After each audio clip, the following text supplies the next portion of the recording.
Adam, this is not a matter of life and death. Patience, patience. After 30 years on the bench, deliberation becomes a way of life.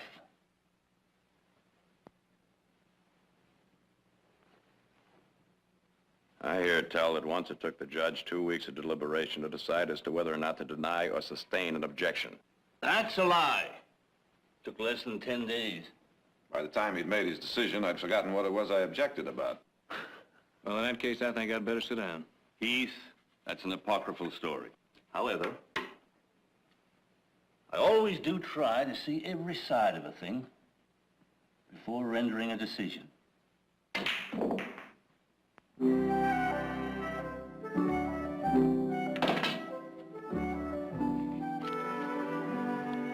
Jared, would you lend me $1, please?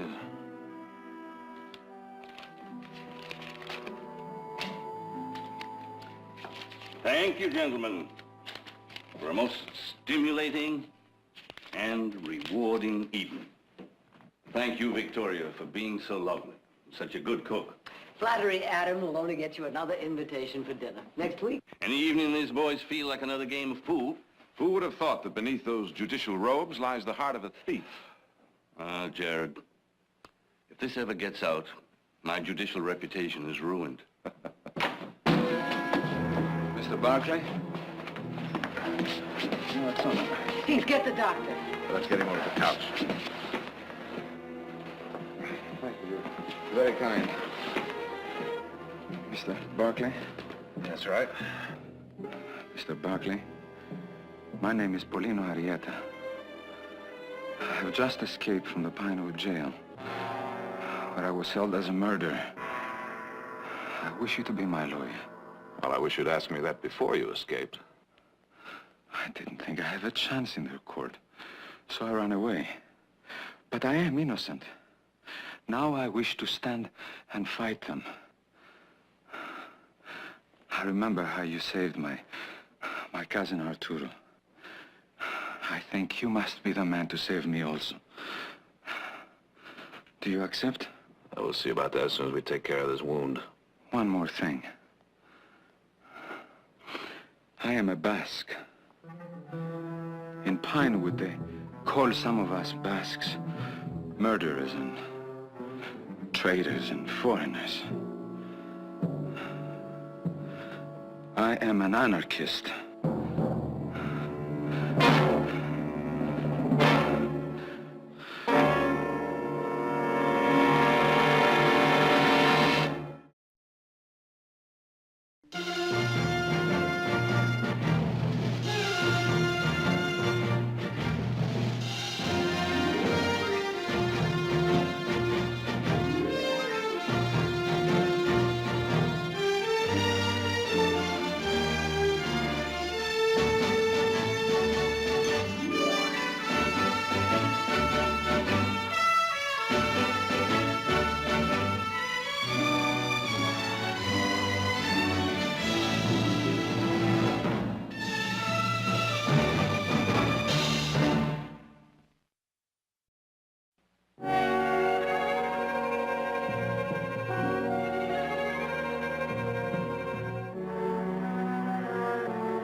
How is he? Well, he's lost a lot of blood, but he's a strong boy. Doctor said he'd be fine after a couple of days' rest. Fine, eh? For hanging? He should have kept running until he was out of the state or across the border. Why, Your Honor, that doesn't sound very much like you. Well, chalk it up to it's being way past an old man's bedtime. Anyway, we're not just judge and lawyer here. We're two old and very good friends. And as a friend, Jared, I hope you haven't decided to represent him. Why not? You're going to be on the bench, aren't you? That's beside the point. I'm a county judge, Jared.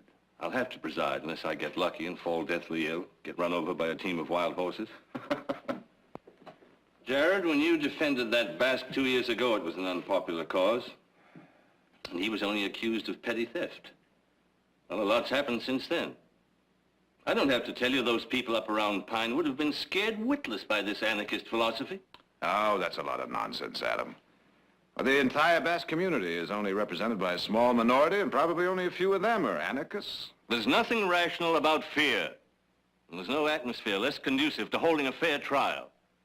Win or lose, you're going to make more enemies than any man needs in a whole lifetime. And get paid off for your labor in a bottle of Basque wine. Ah, a dozen bottles of good Basque wine and a sheepskin coat. Now, that's what that Basque paid me 2 years ago to defend him. And besides, Adam, the boy might be innocent. He's an admitted anarchist. He believes in violent overthrow of government. Object. Therefore, he believes in personal violence, since governments are composed of people. Your Honor, I object.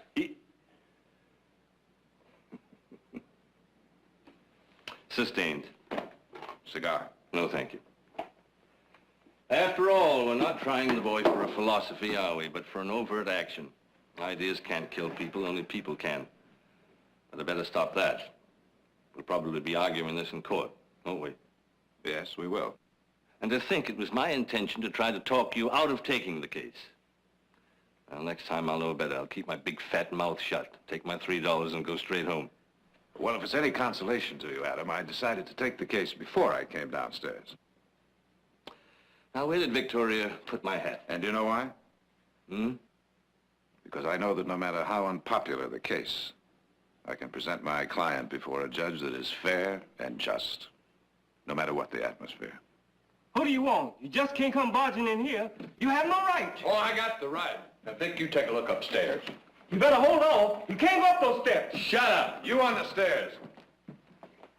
I believe you heard the gentleman. Okay, Vic, hold it a second. My name's Walt Baker. I'm sheriff of Pinewood Way. I believe we met once before, Mr. Barkley. What are you waiting for? Hold it right there. You do have a warrant, Sheriff. Now, look, Mr. Barkley, I'm chasing an escaped murderer, and I have every reason to believe that he's holed up right here. Well, he's upstairs in one of the bedrooms, Sheriff. Why didn't you just ask? Well, I just thought that I knew we hit him. There was some blood. I'll take him off your hands now, Mr. Barkley. He's in no condition to be moved. He busted out of my jail, and I'm taking him back with me. One way or another, he goes back with me tonight. And if he dies along the way, chalk it up, it'll save the state expenses for the trial. Now step aside, Mr. Barkley. Yes, Sheriff? You take him. We're ill-equipped to stop you. But mark this. If he does die en route back to your jail, or even if he makes it safely and then some accident befalls him, you, Sheriff, you and your deputy will stand trial in my court for murder. Well, Judge, I didn't know that you were here. Okay, Vic, the judge is here. You will take full responsibility for the prisoner. Is that right, Your Honor? That's right. Mr. Barkley.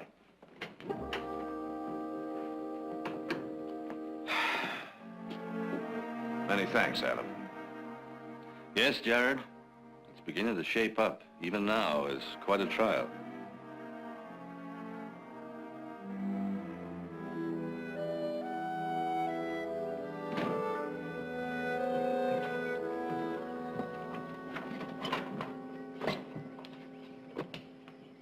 Well, Nick, I thought we'd already said goodbye. Heath and I, been doing some thinking. Yeah, I know what you've been thinking about. He's already told me. Now, it's not that I don't appreciate the offer of the company. Now, you're going to run into just a little bit more than trouble up there in Pinewood. Oh, I don't think so. I think the judge straightened that out pretty well with the sheriff. The sheriff is one man.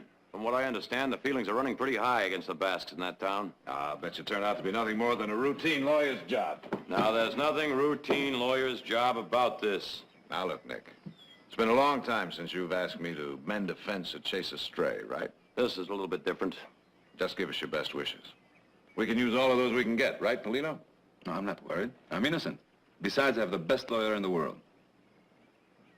So long, Nick. Get up there.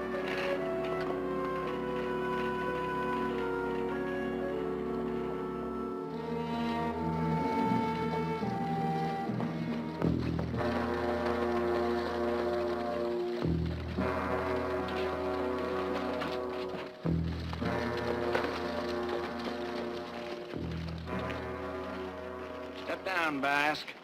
This man is in my custody. I'm delivering him to your sheriff. Oh, we'll take care of that for you, mister. Take him.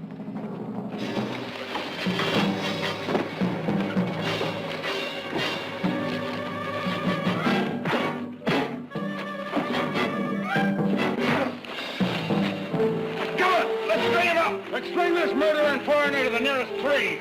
Yeah, bring that rope along. Let him go, boys. I said let him go. What's going on? Just in the nick of time, huh, Sheriff? I don't think so, Counselor. Good folks were just making sure that the prisoner was headed in the right direction. I'll take him off your hands now, Barkley. All right, break it up. Go on about your business.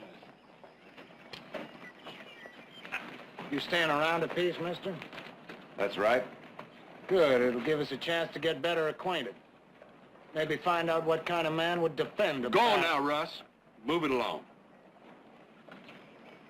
You gotta understand, Russ, Mr. Barkley. He didn't have any more against them Basque anarchists than the rest of us did. Till your boy there killed his brother, Bill Miller. I never killed Denny Miller. How could I? I spent the whole day with my friend Julio up in the hills. He'll swear to that. I'll prove it to you. Polino, we don't have to prove it to him. We'll prove it in court. Now, I'm going to have to leave for a little while. You'll be safe here. I think the sheriff will see to that. Oh, Mr. Barkley. When you see my friend, will you have him bring my dog? He'll be lost without me.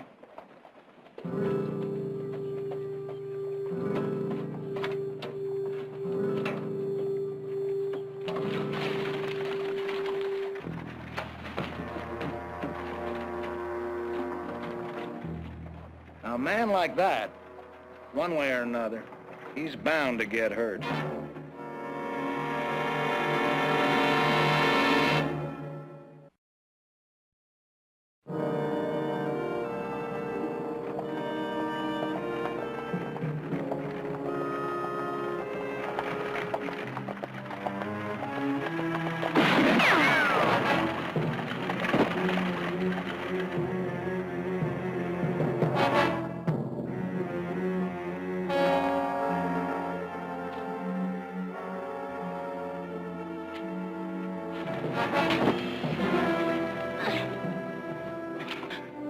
Who are you?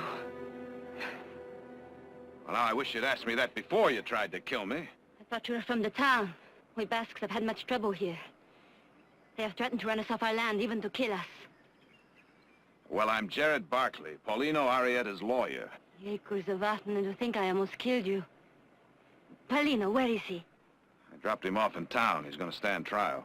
That was a mistake. They will kill him here. I don't think so. Paulino does not stand a chance in your courts. I think he stands a better chance fighting for justice in our courts than you people stand fighting the townspeople with your guns. Besides, we've got an eyewitness to testify for us. Yes, Julio. Now, he's the one I want to talk to. Of course. Follow me.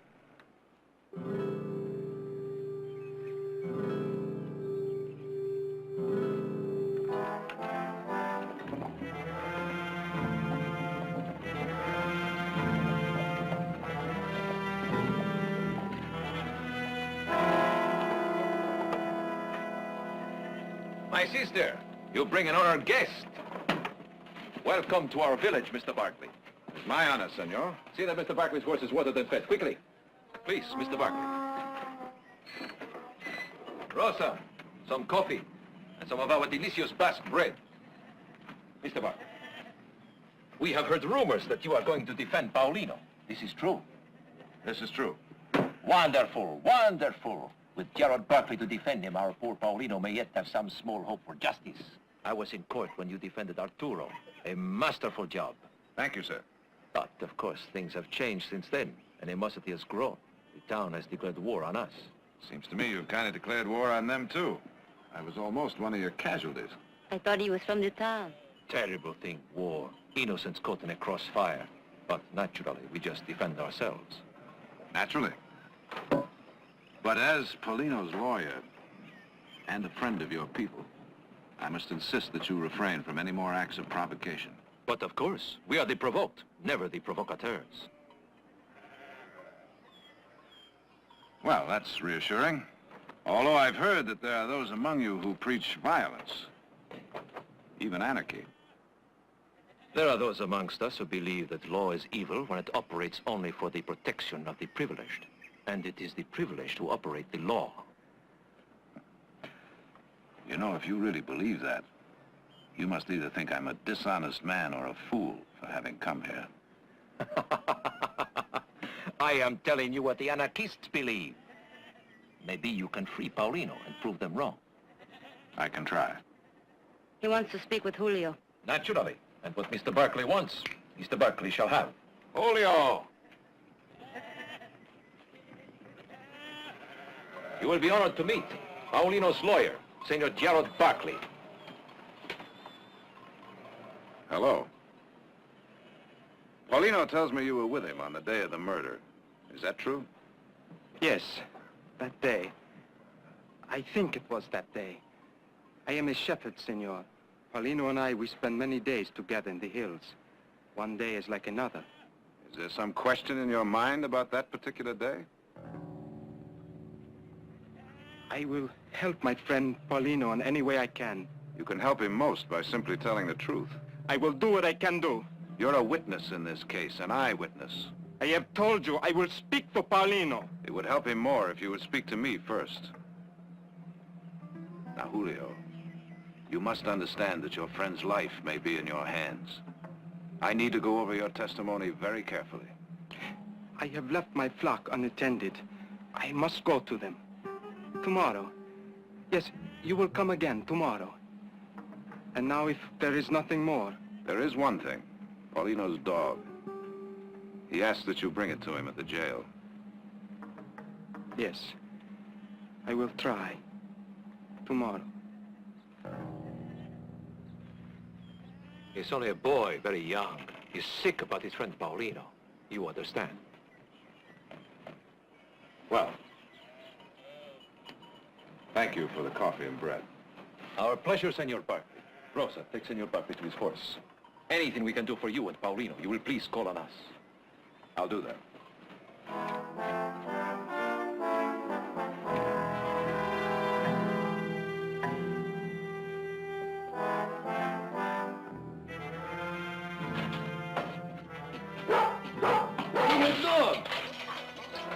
Hello, Don Bernardo. How are you? Huh? Filthy sheepdog.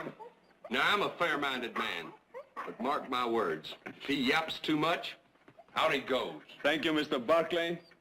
You see, he's no ordinary dog. He's a nobleman. Julio, how's everything? Fine. And the wife? She's well. My flock. In good hands. Good, thank you.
Got yourself shaven, Counselor? I'd like to see my client, Sheriff.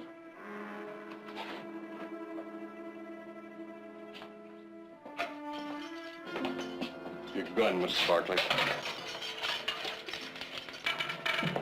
What happened? That'll be all, Sheriff. Sure you don't want to lodge a complaint? Well, there's nothing to complain about. You were right. I cut myself shaving.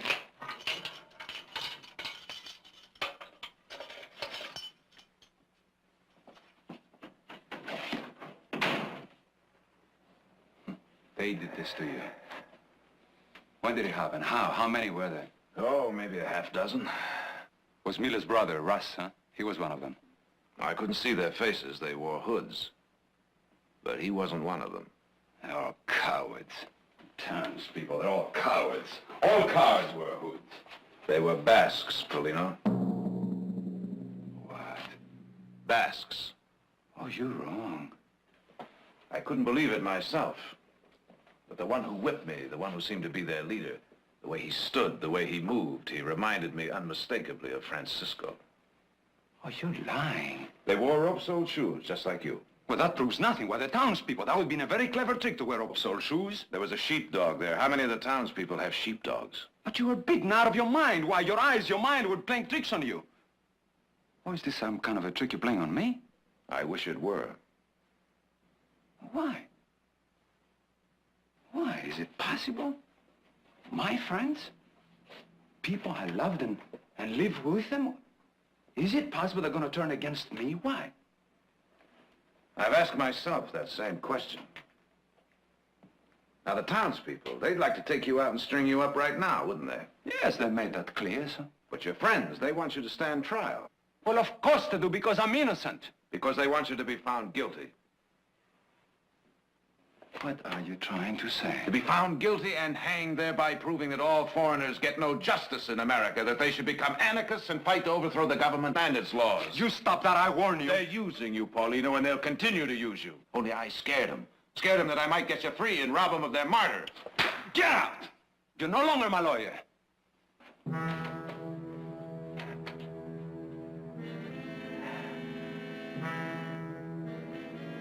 All right, Paulino. I can get out. Then you'll have accomplished what they failed to do last night. Get rid of me. Send you to court with no defense. Another black eye for American justice. Now, believe me, Paulino, I want to be your friend and your lawyer. Because I honestly believe I can get you free. What do you say?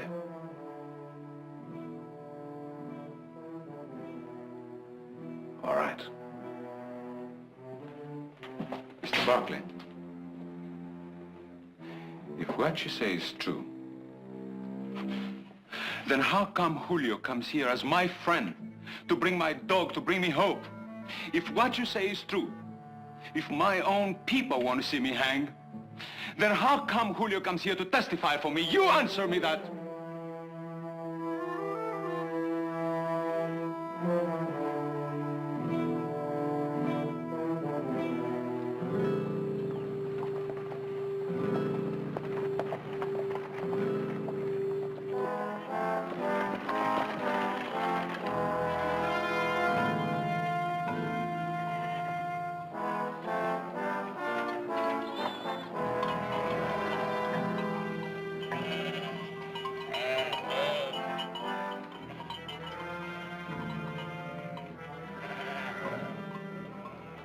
I heard what happened to you. Those animals in town, they will stop at nothing. Please sit down. Coffee for Senor Barkley. I was hopeful violence could be avoided. I want to talk to Julio. Julio is gone. Sold his flock, left his house behind. I see. Terrible, terrible thing for Julio to do. With Paulino, you, all of us counted on Julio's testimony. But I can understand his fear. What was he afraid of? What we are all afraid of being murdered. And Julio in particular. He has heard their threats. We have all heard what they will do to Julio if he testifies. Who made those threats? Come now, senor. The town, the good people of Pine Wood. The same good people who drag you from your bed, beat you. What are you going to do now, Mr. Barkley? Julio, our eyewitness, our one chance of freeing Paulino, gone. Julio may be gone, but not our chance to free Paulino. Come now, senor. We both know that without an eyewitness, Paulino stands no chance. Little enough chance in your court with an eyewitness. How long have you lived in this country, Francisco? What has that to do with anything? I was just wondering how long it took you to learn to hate us so. Or did you hate before you came here? Hate? Ah, far from it. I came here with heart full of hope. You see, Mr. Barkley, I believed all your lies. The land of the free, the home of the brave. We welcome you with open arms. We welcome you. You stinking, dirty Basque. Welcome you, so long as you stay in your own little backyard. No, senor. I didn't hate when I came here, but I learned. The good people in Pinewood are excellent teachers. If Paulino were convicted and hanged, you'd gain recruits, wouldn't you? Well, don't count on his being a martyr for your cause. Admit it. You cannot win without Julio's testimony. It would have made it easier. But you see, I don't have to prove Paulino innocent. The state of California has to prove him guilty beyond a reasonable shadow of a doubt. I hope you'll attend the trial, Francisco.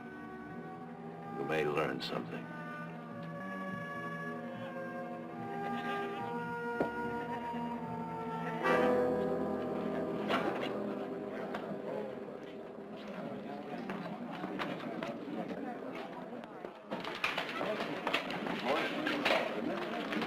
Take a seat. Here. Take a seat. Hello, Frank. You carrying any weapons? Okay, take your seat. You can just take your seat, ma'am. Courthouse burnt down last July and never did get it rebuilt. Thank you. Hold it.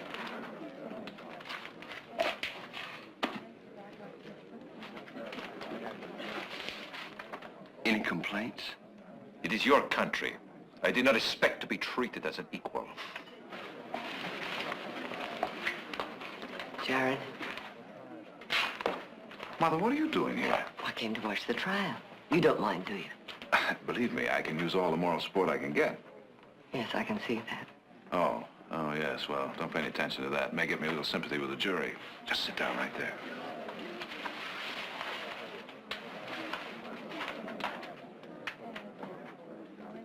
Now, you say that this friend of yours came running into this very bar. I was standing right over there. I was having a few drinks, and Pete came running in, and he said... Objection. Hearsay. He said that dirty Basque anarchist gunned down my brother Bill in cold blood. Let the record show that dirty Basque anarchist refers to the defendant. Your Honor, I object to any portion of this hearsay testimony being admitted to the record. Let's see where it's going, and then I'll rule on it. In my opinion, Your Honor, the jury has heard more than enough already. Any more questions for this witness? Yes. When Pete Hawkins came running into this bar, did he say that he had actually seen the defendant shoot your brother? He's seen that Basque fire them shots clear as I'm seeing you. He's a liar. Order! Objection. If I have to warn your client again, Counselor, he'll be charged with contempt. And I insist, Your Honor, that you make a ruling on this hearsay testimony before it becomes indelibly engraved in the minds of the jury. You'll have ample opportunity to cross-examine Mr. Miller on his testimony. Mr. Miller's testimony, Your Honor, is what's at issue here. He's testifying to what a third party claims he saw. If indeed there is a Pete Hawkins at all. Well, everybody in town knows Pete Hawkins. Well, now, that's most reassuring. I'd like to meet the gentleman myself, right here in the witness box, where he can be duly cross-examined. Well, he got himself a good job up San Francisco way. He said he'd try to get down here for the trial, but if he couldn't, I could tell what he saw almost as good as he could. Order! Your Honor. Counselor!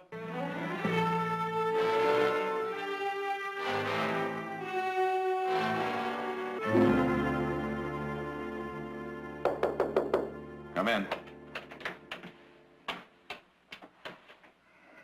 Hello, Mother. How was dinner? Very nice. No, as a matter of fact, I don't even remember what I ordered. Adam hardly touched a bite, and you know how he likes food. He's very disturbed, Jared. Yes, I can imagine he would be. Actually, he couldn't or wouldn't talk about the trial, but I think we Mother, ought... I don't think we should discuss it. I think we have to. You know, there were times in court today when you sounded as though... when you looked as though you hated him. Well, it's been an emotional trial. No, it's beyond that. All right, if you insist. Beyond that, I believe that our esteemed friend Adam Cross is doing everything in his power to hang an innocent man. I don't think you really believe that. He's making it awfully difficult for me to believe anything else. Jared, I was proud that you had the courage to defend Paulino, knowing he was an anarchist, knowing that he stood for everything you opposed. Mother, I am simply a lawyer defending a man on a specific charge of murder. Now, if it takes courage to do a thing like that, then there is something terribly wrong. All right, then there is something terribly wrong. But be careful how you fight it. Make Adam your friend, not your enemy. Make Adam my friend. Will you for 1 minute forget what he means to us? And try to remember the man that sat on that bench this afternoon, a frightened man. That's not true. I've known Adam for over 30 years. I've seen him face down a pack of killers. He's not afraid of the people in Pinewood. Oh, no, he's not afraid of the people in Pinewood. He's afraid of an idea, a word, anarchist. Now, believe me, that's an idea that frightens me, too, but this is no way to fight it. And I can only hope that Adam sees that before he makes Paulino a martyr for a cause we all reject. No, you are wrong about Adam. You're judging him, and you're being as bigoted and narrow-minded as the people you condemn. Well, that may be. But the next time you see Adam, tell him this for me. That the sworn enemies of law are fear, ignorance, and violence. And we who serve the law must fight these specters wherever they raise their brutish heads. You won't have to remember it verbatim. Chances are Adam will. He wrote it.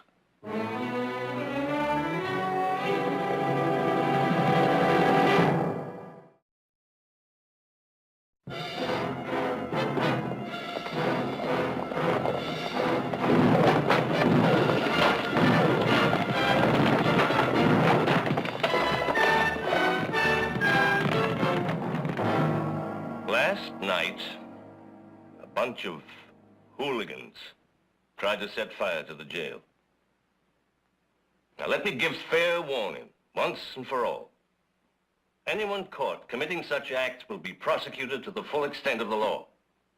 Now then, defense counsel has asked for a ruling concerning that portion of Mr. Miller's testimony as related to Peter Hawkins.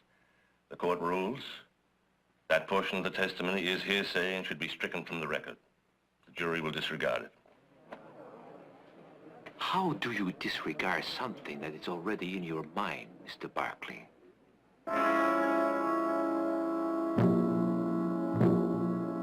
Now, you say that on the afternoon of September 4th, you were nowhere near the ranch of the deceased, William Miller. Is that correct? That's right. I was up in the hills with my sheep. Well, that's at least 10 miles away from where Mr. Miller was killed. And yet you heard Mr. Miller's brother state that there was a so-called eyewitness, a Mr. Peter Hawkins, who saw you commit the crime. What do you say to that? I said that if this eyewitness was right here, I would call him... Object.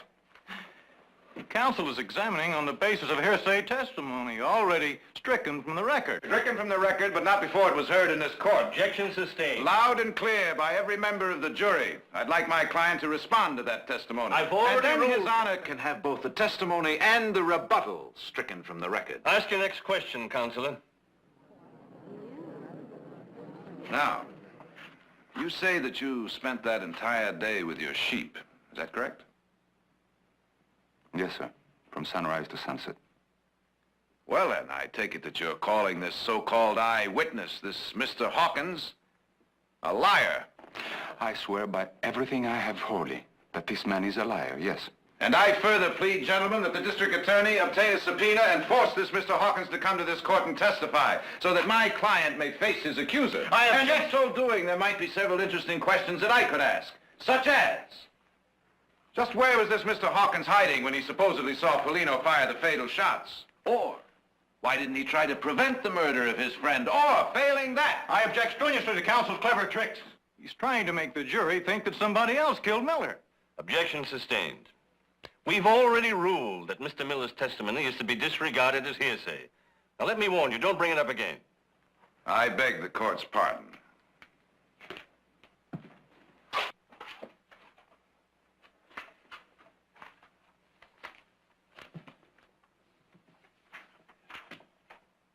Senor Arrieta, are you an anarchist? Objection. The defendant's politics are not on trial here. Politics? I thought we were talking about a club that condones murder as a means to an end. The state of California is not going to take Polino Arrieta's life just because his politics happen to be repugnant. Unless, of course, the state of California has rescinded the Bill of Rights. I will sustain the objection. The district attorney will rephrase his question. Well, now, let me see. We can't talk about Senor Arrieta's politics, and we can't talk about what an eyewitness to the murder said, because that's hearsay. It makes it kind of difficult to get at the truth. Now, me, if the defense could produce an eyewitness to testify as to the innocence of Senor Arrieta, well, I'd be pleased as punch to hear all about it. No, sirree, you get no objection from the state. Now, as a matter of fact, I think I remember you had just such a witness, counsel. Name of Julio de Aguirre. Your Honor, this is totally irrelevant.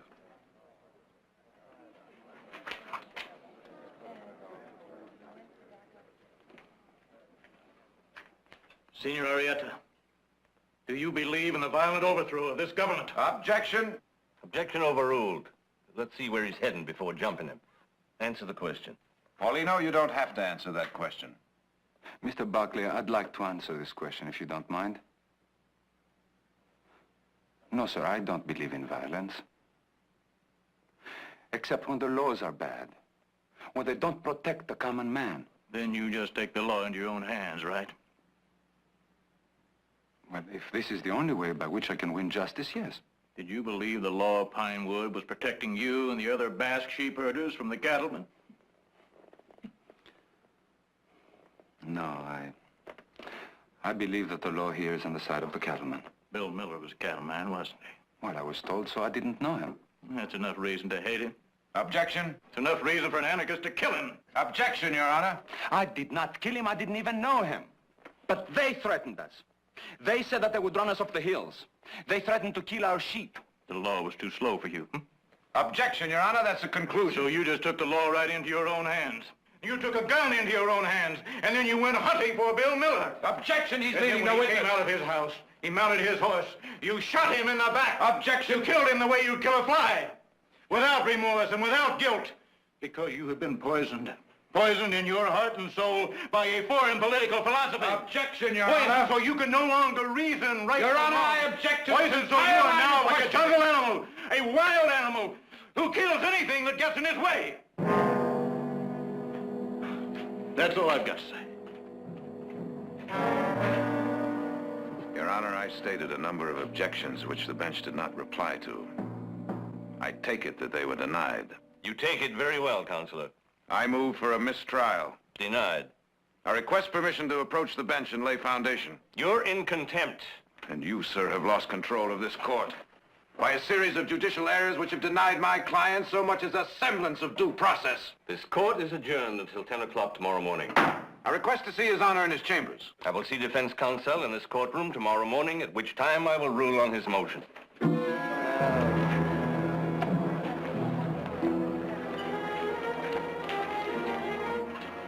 I would be impressed by your performance, Mr. Barkley, if we both didn't know that all your sound and fury signifies nothing, and that the wheels of your justice were long ago oiled to grind Paulino into the dust.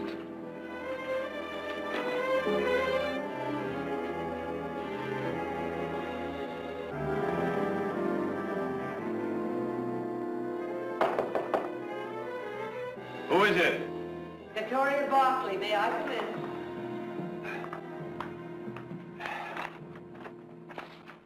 Sit down, please.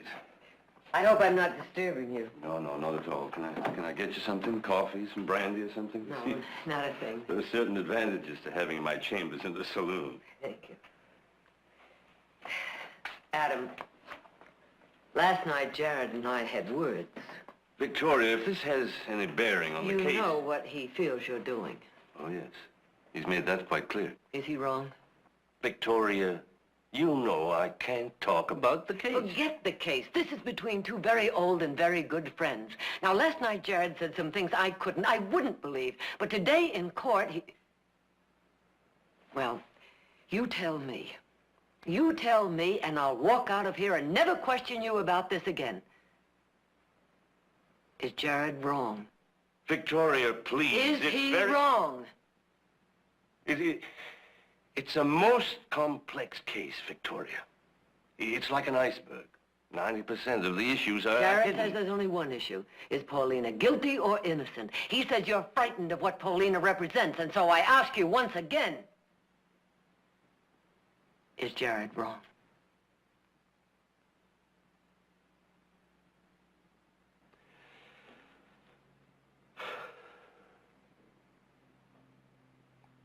I'd like to see him. I'm going back to the hotel. I'll tell him.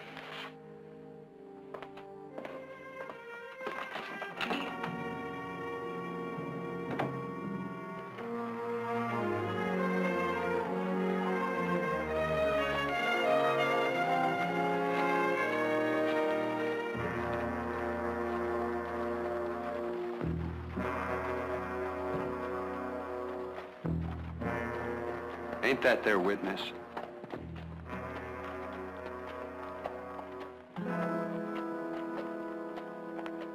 I didn't ask you here to give you an explanation. There's no excuse for what I've done. You were right. I was frightened. And frightened men don't think very clearly. The simple truth is that I wanted Paulino Arrieta to be guilty. And that's a judgment no judge may make. I'm declaring a mistrial. I wish you wouldn't do that, Adam. Jared, there's no way of reversing my judicial errors. I could lecture the jury from here to eternity, but I've let bias be planted in their minds, and there's no rooting it out at this 11th hour. It'll be vindicated in a new trial. There's no question about that. The state has no case. I can say that now. I won't be sitting at the new trial. He may be vindicated at a new trial. Unless the situation grows worse. In which case, Adam, he may not live long enough to stand for a new trial. And in the meantime, he sits in a hostile jail.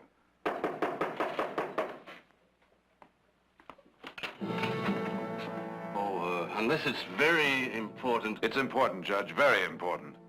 Come in, Julio. Mr. Buckley, What brought you back? if I could have a little glass of whiskey. Huh? Francisco told me Paulino was doomed, with or without my testimony. He ordered me to run. He said in this way I could best serve our cause.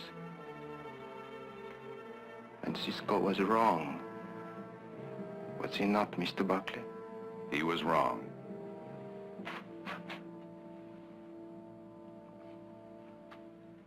Paulino is innocent. He was with me the day Miller was killed. If I testify to this, Paulino will be freed, will he not?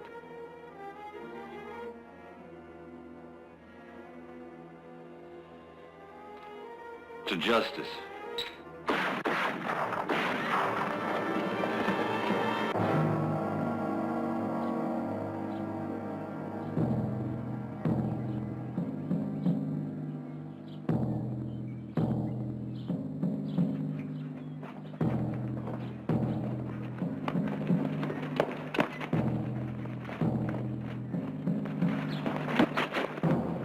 Tried to escape. Busted me over the head. I yelled for him to stop. But it was like he was plumb loco. Never stood a chance with two of my men with rifles there. He never stood a chance. Well, I wouldn't feel too bad about it, Sheriff. The Basque is dead. Pinewood is saved for the future. And I wouldn't worry for a second, Sheriff, that you might have killed an innocent man. We ain't never gonna know that for sure now. He's still alive. Paulino! He lives! He lives! Some of you men help me get him over to my office. Come on.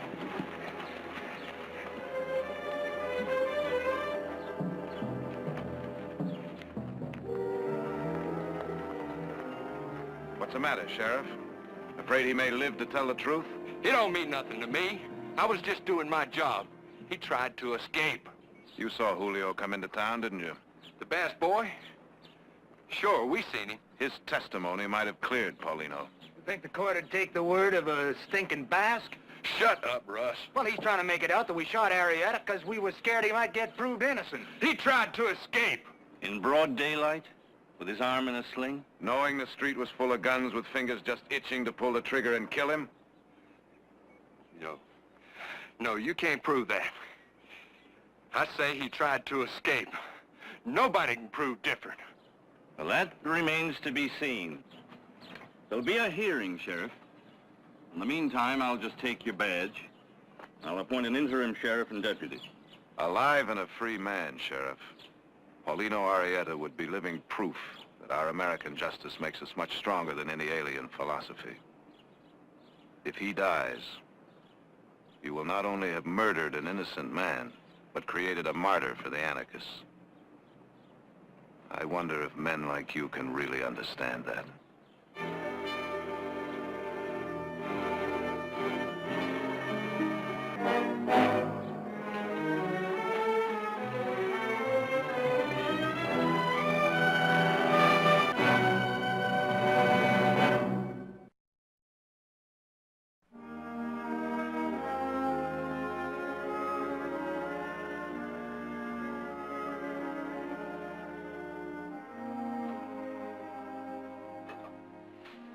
Thank your mother.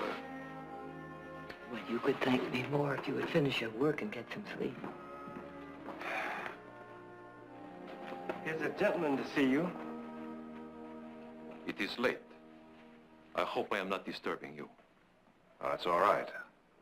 Thank you, Silas. I will say what I must say, and say it quickly. From the Basque community to our respected and honored friend, Councilor Gerald Barkley. Well, I thank you. Paulino wanted to come and present these personally, but the half-dozen bullet wounds. It will take even a Basque a few more days to fully recover.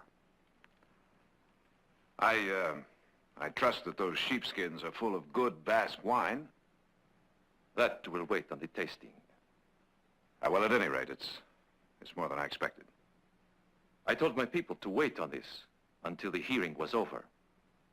I told them that perhaps it was just another trick for the benefit of the gullible Basques, that you weren't really serious about trying the sheriff and the others. My people feel you have done enough already. And what do you think, Francisco? I admit, I was surprised when you had that man Hawkins up in San Francisco indicted as Miller's murderer. Did you really think that we'd just disregard his confession? I don't know what I thought. I admit it, Mr. Barkley. You confused me from the first, taking on the case, staying with it even after we beat you.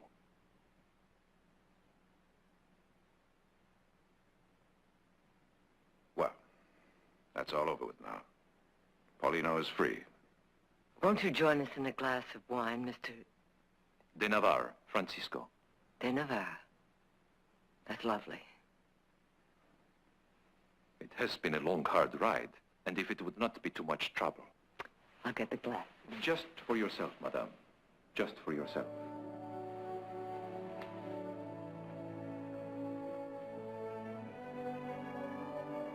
Jure Osagariari, to your health.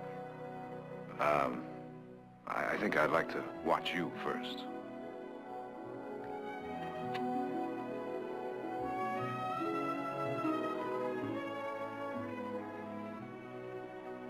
Jure Osagariari.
He's gonna be a good one. Fool him out proper.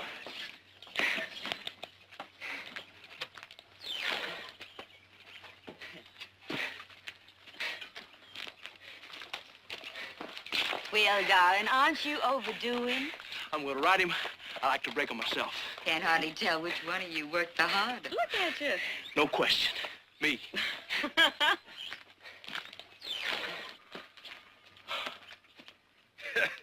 That horse will be nuzzling sugar from your pocket just one more day, son. There ain't a thing on this place that boy can't do. Not one single thing. I know. Back in Orleans. You ever figure to have a son like this, huh? I never did. Still hard to believe. 2 years, she still can't tell what hit her. I can tell you, Miss Marvin, as a preacher, and him asking you, do you take this man to be your... You ever feel sorry? Oh, darling, don't you be silly. Henry!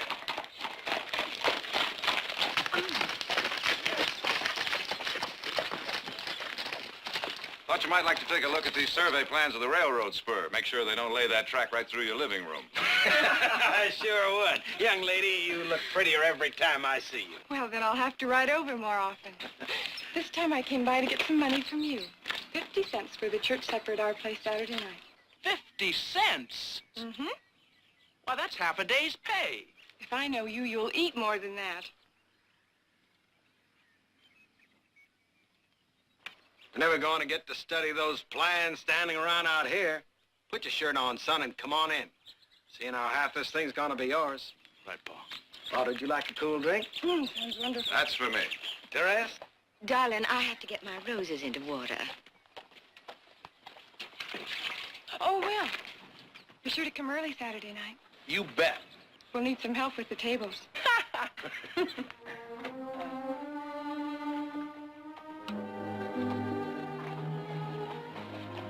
You like her, don't you? Who, Audra? Never thought about it. She has. Don't mean a thing. We grown up together. Oh, wait a minute. I forgot the engineering notes. Here.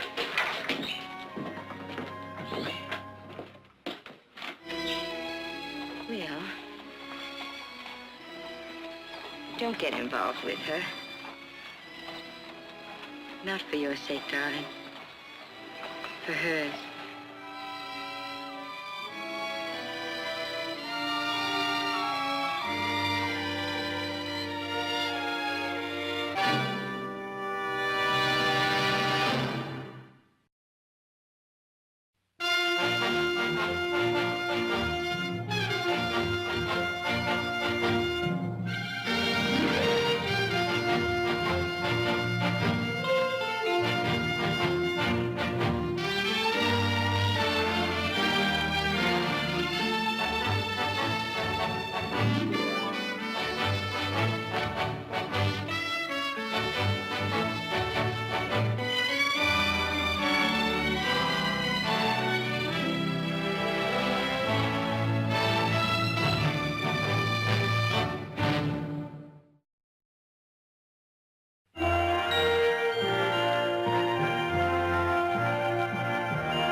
Did I hear you say you were going to the Jacobins?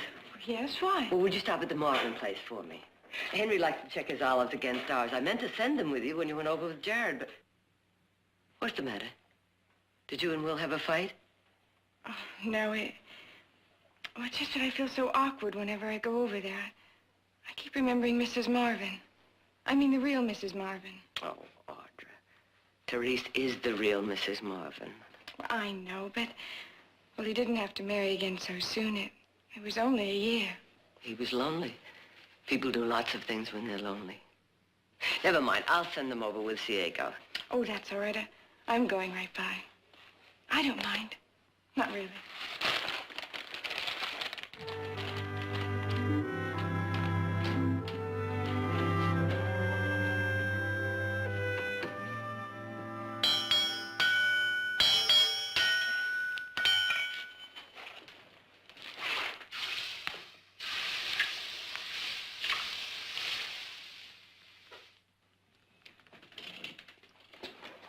Mr. Seeger, are my spurs ready?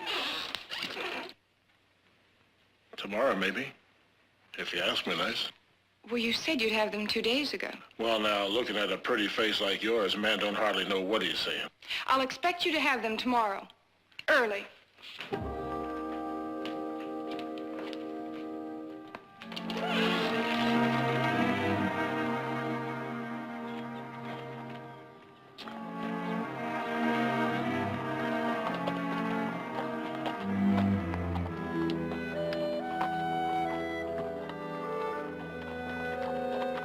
Yeah, walking.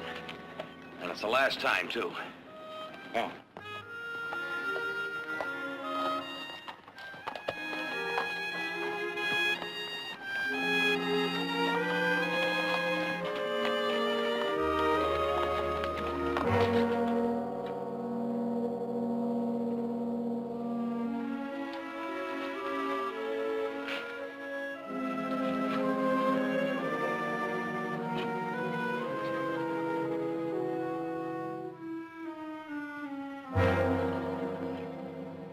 I hear tell the whiskey and fire don't mix. You know the rules, Seeger. No drinking on the job. Awful hot in here. I ain't heard nothing. Except me. My horse threw a shoe again. Well, can happen. No telling when a horse Second time in 10 days, up by the river. I had to walk him all the way back in. Now suppose you walk on over to the office and pick up your time and get out of here. The sooner the better.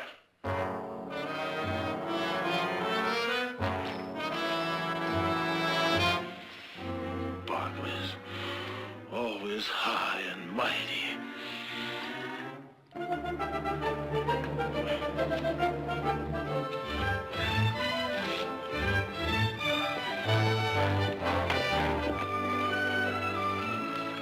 Need any help? Sure. You bring somebody? Nope. Just brought something over for your father. Audra? Well, darling, what a nice surprise. Almost as pleasant as it is unexpected. Hello, Mrs. Marvin. Hello. Mother sent those olives over for your husband. Oh, thank you. You mean you rode all the way over here just for these? Well, I could have picked them up tonight. Tonight? Church supper. Well, I told you, over at the Barclays. Oh, darling, I'm so terribly sorry. Sorry? Sorry for what? Well, the Wadens are coming over for dinner tonight. Well, they're sure not coming to see me. Well, they come as much to see you as any of us. Really, darling, the way she fusses over you... Worth getting away just for that. What time? Well, it really isn't polite. 7:30, okay? Well, that'll be fine. Hey, who you got me sitting with? Me? You want your money back? Can I get it? Nope. Well, then I guess I'll just have to suffer.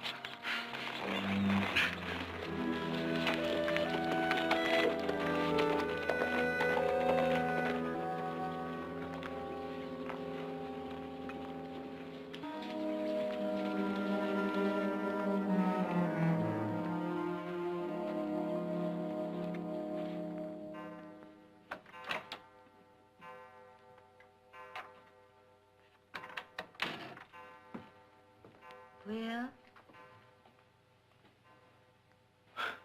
Kinda late. I couldn't sleep. Why? Waiting's bother you too? Billy. How's the supper? Good. Real good.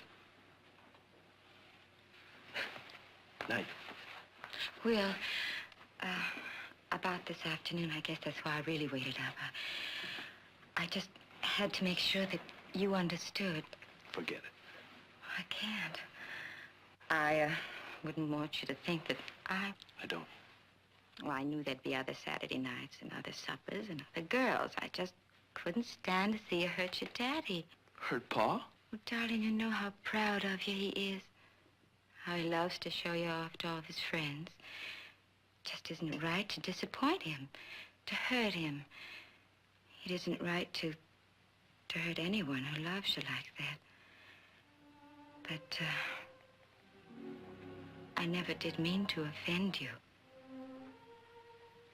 So, kiss and make up?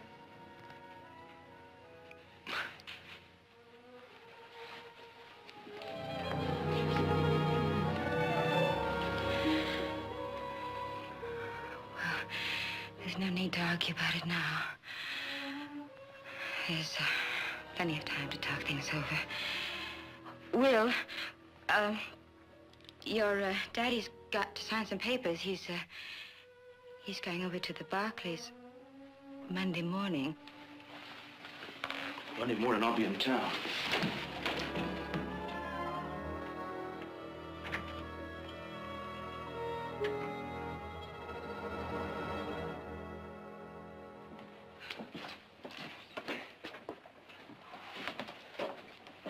Any more left in there? Oh, that's it. Well, what do you say you and me go get a beer, huh? I'll be right with you. I gotta stop at Sam's shop. All right.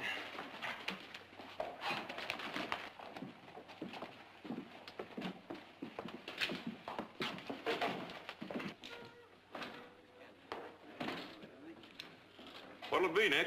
Nice cold beer, please, Frank.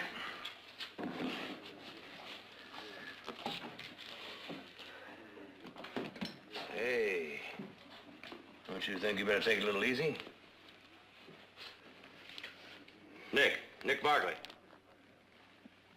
Hey, no. Come on. Now, you listen to me. Your father happens to be a very dear friend of ours. And I don't think you'd like it too much if you knew I just stood around. Can't stand nobody's pleasure, can you? Come on, Will, let's go. Come I on. think maybe the poor boy don't want to go Well, home. now, it don't matter much what you think. Matters to me. When I see a fella needing a drink. You're in the way, Seeger. That's so. Well, why don't you just move me out?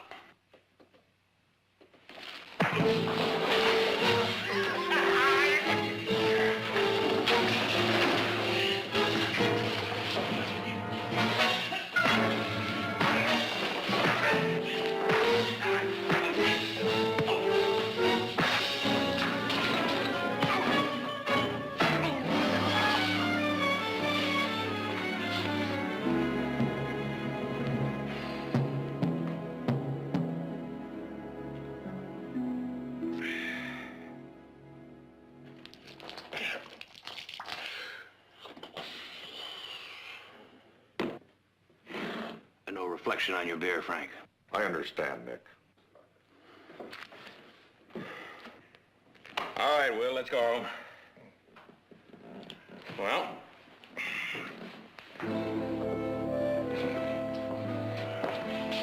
Thank you.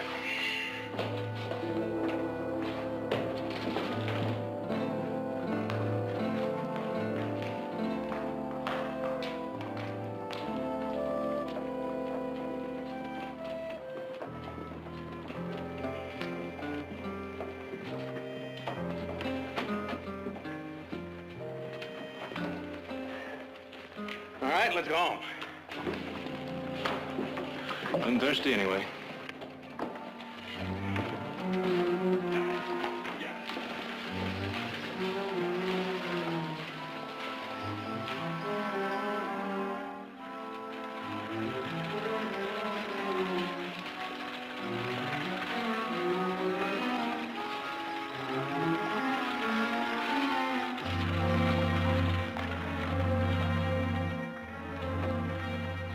what you say he's gonna feel in the morning, Heath. Pretty bad. Come on, Will. What happened? Come on, let's go, Will. Big fine mule. With help? No, on his own. He never had a drink in his life. He's a fast learner, I'd say. Not wine, nor whiskey, nor anything. That's the way I raised him. And I don't think it funny for you fellas to wet him down and dump him and try to laugh it off. Wait a minute. Are you trying to tell us that we brought him back here after we got him drunk? If you're looking for someone to tar, it seems to me you're looking in the wrong direction. You raise a colt, you teach him to carry a saddle. You raise a man, you teach him to carry a drink. Come on.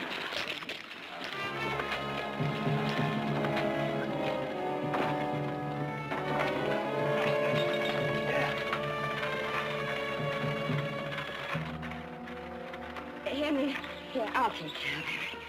Come on, you come with me, boy. All you need is a good rest. I'll get you up to your room and take you to good care of you. Don't try to load it with you, but come on, there. Whoop. I'll get you. That's all right. It's all right. Here we are. I know it sounds horrible, whiskey to cure whiskey, but it really does help. It's called hair of the dog. You're very difficult. But then you always have been. You never did know what was good for you. You should have stayed home with me today. We could have talked. You wouldn't have gotten into any trouble. I'm all right now. Not yet. Now, you're not ready to face the world yet. You rest, nice and easy. Rest, I'll tell you, when all the whiskey's gone. I suppose it had to happen sometime. But you didn't have to go and get yourself sick over it. First drink's like anything else. First look at the ocean. First ride in a train. First love. First heartbreak. First stolen kiss.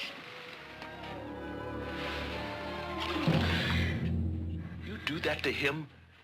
In his own house? You're dirt. I'm young. Oh, Will, I've tried. You don't know how hard I've tried. But I'm just not cut out for an old man's darling. And don't you try to make me say I'm sorry, because I'm not. I'm not sorry, nor ashamed, nor frightened either. Because I know that this is real. It's clean and it's good. You're trash. You're filth. Don't say that to me. Please don't say that to me. You do that to him? You're the scum of the earth. My own father. He's not your father.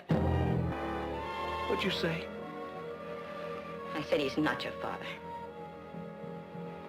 That's right. He took you out of an orphanage and they were glad to get rid of you. He agreed to keep you till you were 24 and he had himself a free work hand, a slave, and that's all he ever wanted anyway. You're lying. I found the key to the safe. It's in his will. That's why he never lets you have a drink. It's in his contract with the orphanage. Oh, Will. Oh, darling, it doesn't have to be like this. I love you, Will. I've known it for months. Oh, please, Will. Please love me too, Will. Get out. Please, Will. Get out!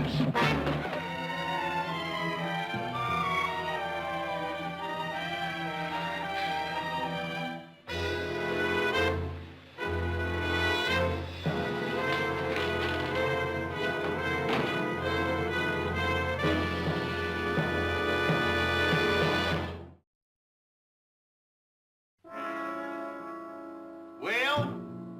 You ready, son? We're sitting down to supper. It's his first time. He hasn't learned you gotta make yourself eat. Darling, I'll come with you.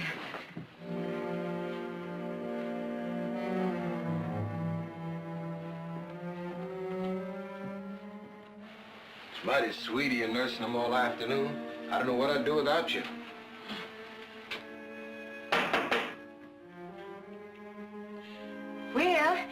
Daddy's here.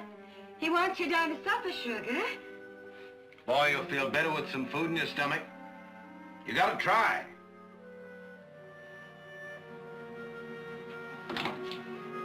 Will?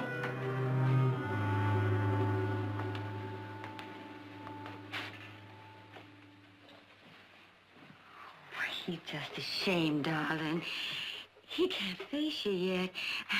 He's so very young. Now, don't you let it spoil your dinner. Please don't worry about him. He'll be back. Come on, darling. Come on.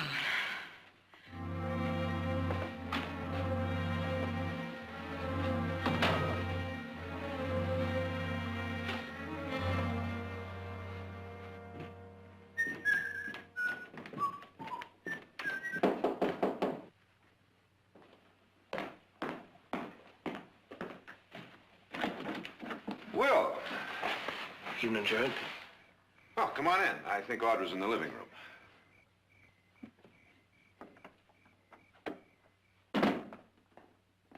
Well, what do you know? You can even walk. Well, how nice to see you. How are you, Miss Barkley? What happened? Your pa kick you out just for one little drunk? Oh, Nick. We were just going in to supper. Won't you join us? Didn't come for supper, ma'am. Oh, something else? Job. A job? What's the matter, Will? Doesn't your father have enough work for you? Always work to do, I guess. Comes a time when a man's got to break away. Start making out for himself. I thought, being friends, I see. Well, Nick does the hiring. Just so happens I'm short one man. You any good in the forge? Job needs doing, I can do it. $30 a month and keep. Tell Mac I said put you on, all right? Thanks.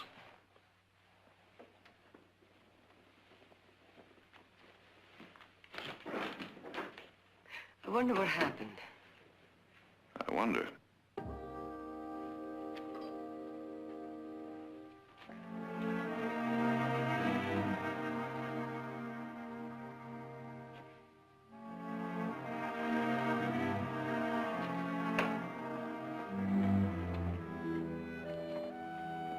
Everything look all right to you, Will? I'll make out. You know, I don't like to pry, but... Well, I've known your father a good many years. As a matter of fact, he was one of my first clients. I wouldn't like to see him hurt. Maybe you ought to think this over a little more. Thought it over. Well, you know, sometimes things seem a lot worse than they really are. If you've had some little difference of opinion... No, nothing like that. We get along fine. Well, then it seems to me he'd be hurt all the more. You know, Will, your father's had a lot of hurt in his life already. All those years your mother was sick. I really think the only thing that got him through it was you. I don't think you have any real notion of how much you mean to your father. You can stop playing games. He's not my father.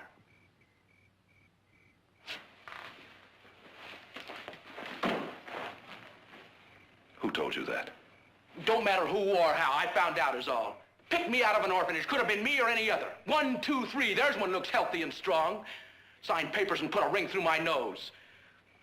If I tried to run, he could have hauled me right back. Well, I don't think you run away from someone who means as much to you as he does. Is there some other reason? No, none. I told you. There's no other reason. Just, they let me think I was his own, is all. Jared, believe me. Let it drop. Please. I wish I could.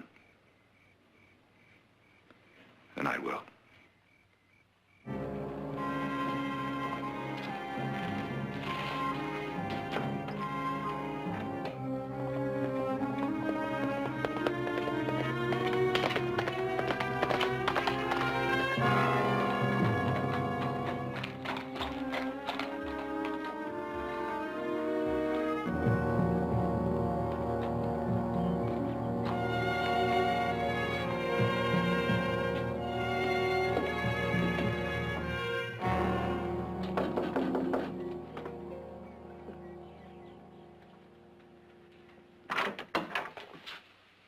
Jared, So early?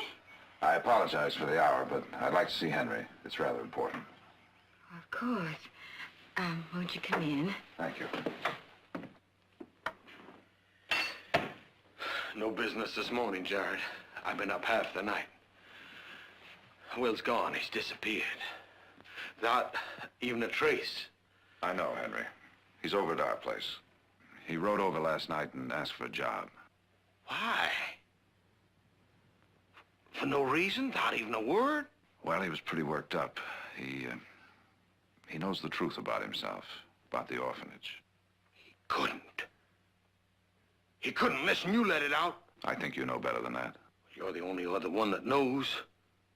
It's written in my will. You have it in your safe right now. You have a copy, too? Under lock and key. Like it's always been. You didn't get it from me. Who told him, Jared? I wish I knew. Henry, you mean Will isn't your son? Oh, darling, why didn't you ever tell him? We meant to. We always meant to. It's just that the right time never seemed to come. Maybe it's because we didn't want it to come. Maybe it's because we loved him too much. Thought that if we told him, he'd understand that we weren't just holding him. It must have been something else that made him run. I'm afraid you'll have to ask him. I'll ride over and bring him back. Henry, wouldn't it be better if Will came back on his own? Oh, just you wait and see. He'll come running back. First little spat he has with Audra. Now, if you don't mind, I want to make sure that Henry gets some rest. He's just been so upset, poor darling. I'll stop by tomorrow, Henry. Goodbye.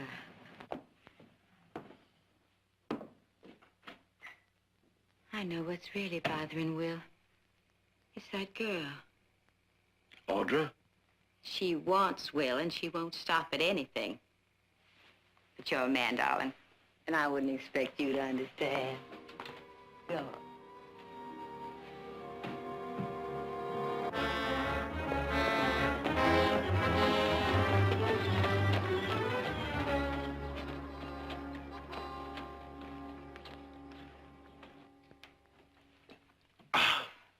That's good.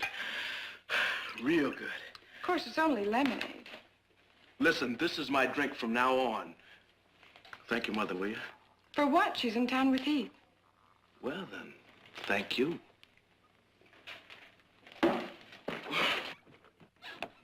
Almost got away from me. You told Nick you could handle a forge. A forge, not a fire. Takes a man to do both. Left some tools. Moon. They got my mark.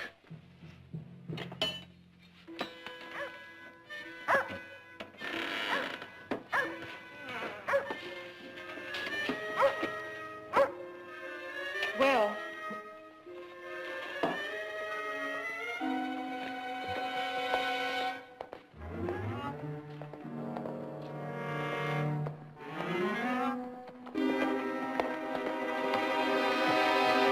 You just forget it, you hear?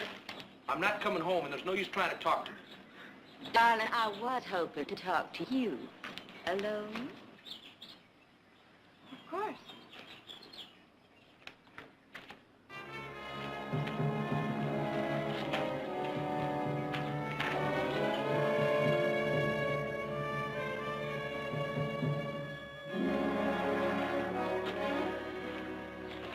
Was my mama. I wouldn't argue with her.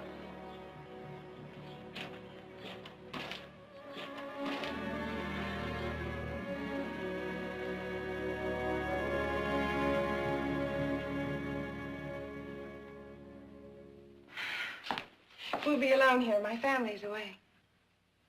Oh, my. This is a wonderful room. Every time I come here, you know, my daddy used to keep guns just like this. Many's the time I watched him oil and polish. You wanted to talk to me? Yes.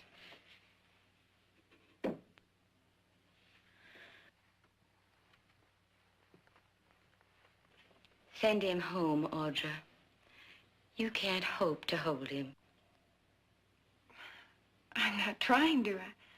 I didn't even know he was coming. Well, of course, you have to say that, darling. I understand completely. Oh, but there's nothing Sometimes you can't do what you want. Sometimes you gotta stop and think of others. Do you know what you're doing to his daddy? I'm not doing anything to Mr. Marvin or Will or anyone else. Now, if you'll excuse me, please. You princess with me, I know exactly what you're up to, sugar. Little Miss Soap and Starch country girl. Don't know A from B or which from what. Gonna be pure shocked to death when I tell her. You're not the only one he's looked at. That's right, little country girl. Things like that happen. Everywhere I go, everywhere I turn, he's been after me for months. I don't believe that. Your second choice, darling. Strictly hand me down. I think Will ought to hear this. Order!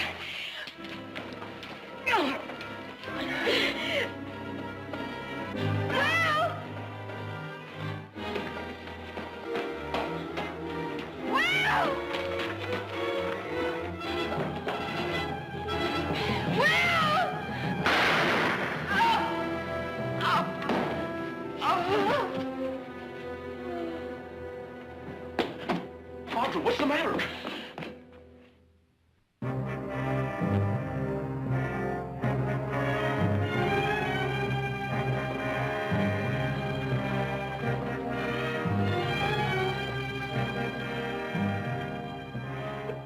Why would she pick up a gun?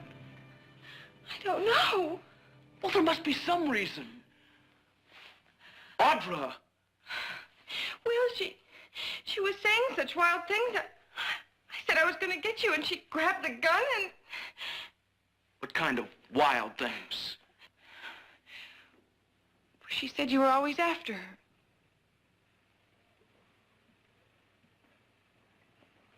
It was the other way around.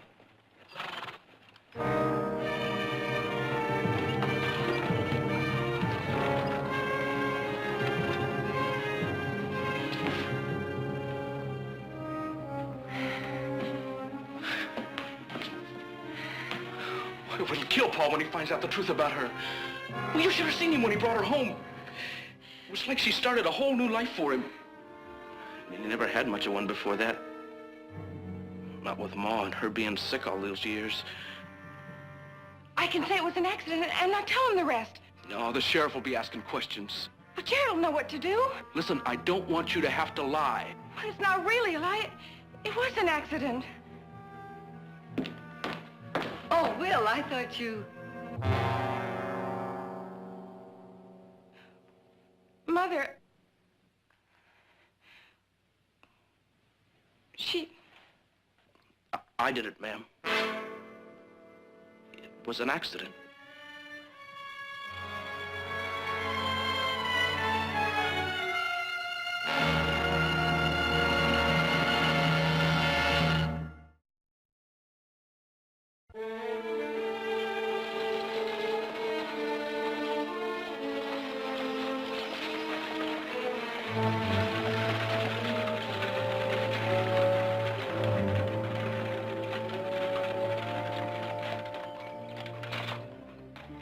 Might be easier if I tell him.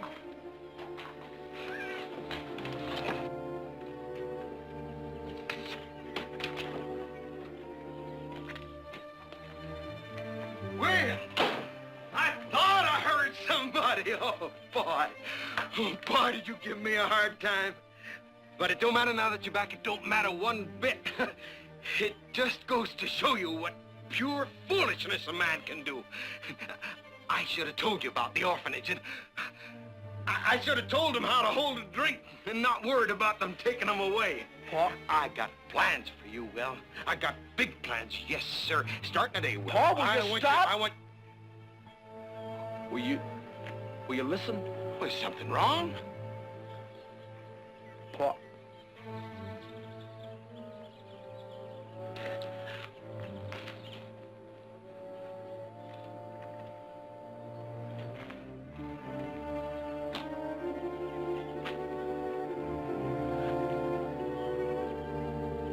Pa, don't. Please, you'll hurt yourself more.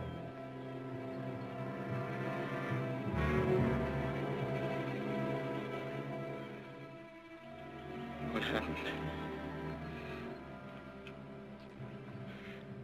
I asked you what happened. It was an accident, Henry. Over at our place. Your place? She came to get me, Pa. To bring me home. We was in the gun room with Audra. Audra?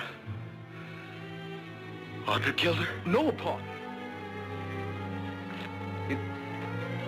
It was me. But it was an accident, Pa. She picked up the gun, admiring it like. And Audra told her to put it away because, well, it might go off. But, Pa, then I reached for the gun and... Pa, it's the truth. Truth is, it was the girl's fault. That's pretty wild talk. She didn't tease him to come over there. Therese wouldn't have had to follow after him. And she wouldn't be lying dead in the wagon. Oh, no, Pa. Underneath that pretty face and that sweetness. You're wrong. Pa, if you just stop and listen.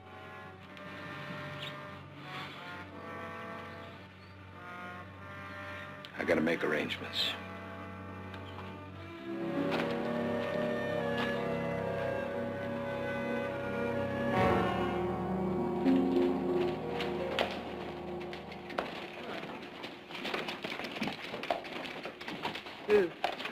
What is it, Jared? I don't know yet. Steve just said he wants to see us.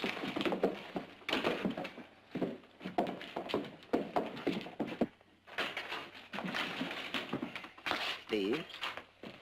Sorry to have you ladies drive all the way in, but I'm afraid it was necessary. Miss Barkley? Mr. Seeger, how nice to see you sober. Sober on the day of the shooting, too. So I can recall it real plain. Now, Bert, you weren't there. Nick ran you off last week. I leave in time to pick up my tools. That's why I went back. All right. Now, you tell them what you told me. Sure. Like I just said, I'm getting my tools, and Mrs. Marvin rides up and says, the girl, I want to talk to you inside. So, the two of them go in the house together. Just the two of them. There was just two of them in there when the gun went off. That's not true. Will Marvin says he was in there also. Now, why would he lie? He's stuck on a girl. Want to help her out, wouldn't he? Maybe save that pretty neck from a stretching. Mr. Seeger, I've lived here a good many years. I've seen men lie for a drink or a dollar. But to lie out of mean personal spite, to try and destroy a young girl's life... I warn you, Mr. Seeger. When we get through with you, there will be no place in this entire valley that you can hide. No place. Just telling what happened is all. No, I've been figuring on moving down Fresno way. But if you need me for the hearing, I'll stay.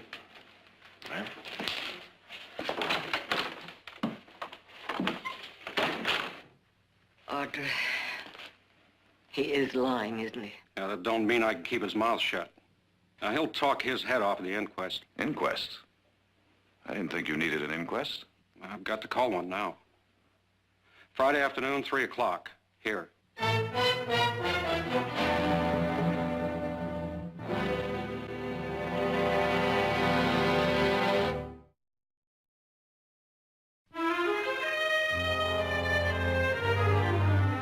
Now remember, honey, you won't just be talking to us, you'll be talking to a coroner's jury. Most of them friends of Henry's, probably just come from the funeral. They'll be feeling sorry for him. I know. That's why you have to be absolutely sure of what you're going to say. I'm sure. Is there anything you've forgotten? Anything at all? Nothing. It was an accident. You'll swear to it. Yes. Now, you say she picked up the gun and Will grabbed for it. Yes.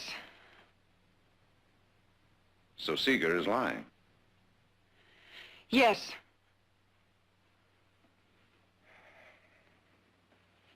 Audra, I'm only trying to help.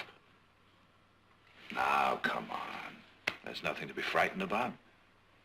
You know, the word accident can mean a lot of different things. If Will grabbed for the gun because he was worried, that is how it happened. You keep asking me. I'm sorry, But if it did happen some other way... I told you. I mean, he could have grabbed for that gun for a lot of different reasons. If Therese were angry or upset. She wasn't. You're sure? Yes, he wasn't even in the...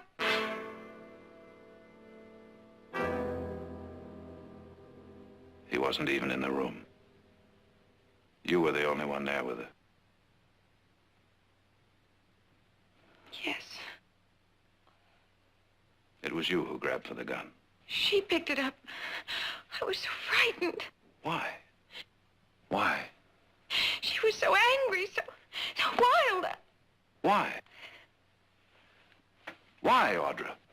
I can't tell you. Audra, Jared can't defend you unless you tell him the whole truth. Honey, I can't build a wall without any bricks. Oh, Jared, I don't want to hurt anybody. Who?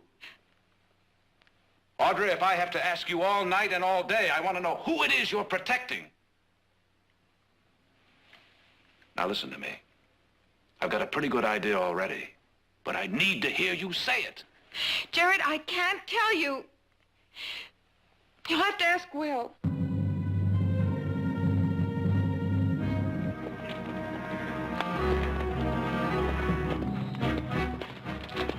There he is. If I was you, I'd take it slow and easy on him, Nick. Heard tell you can catch more flies with sugar than with vinegar. Yeah, I know, but I don't happen to be hunting flies. Come on, get.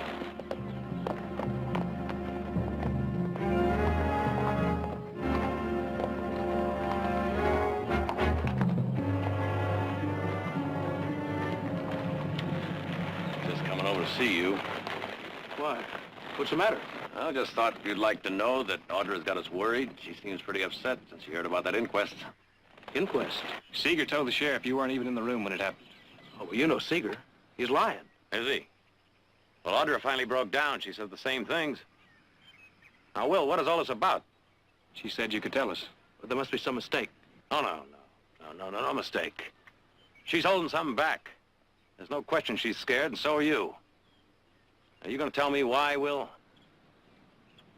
Now, if you're telling the truth, Let go of my horse. I'm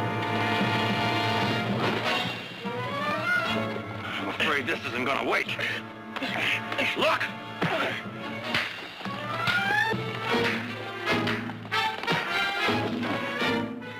right, now, boy, you going to start talking? Nick, that's enough! Oh, no, I've just started. Now, boy, you better start talking while you can. Let go! When you... Oh. Nick!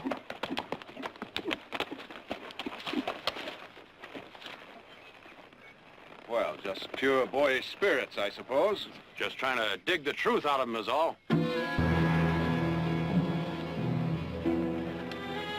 Will, wait a minute.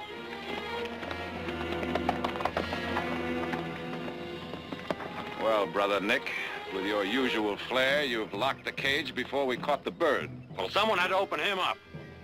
What are you doing here? I was hoping to talk to Will.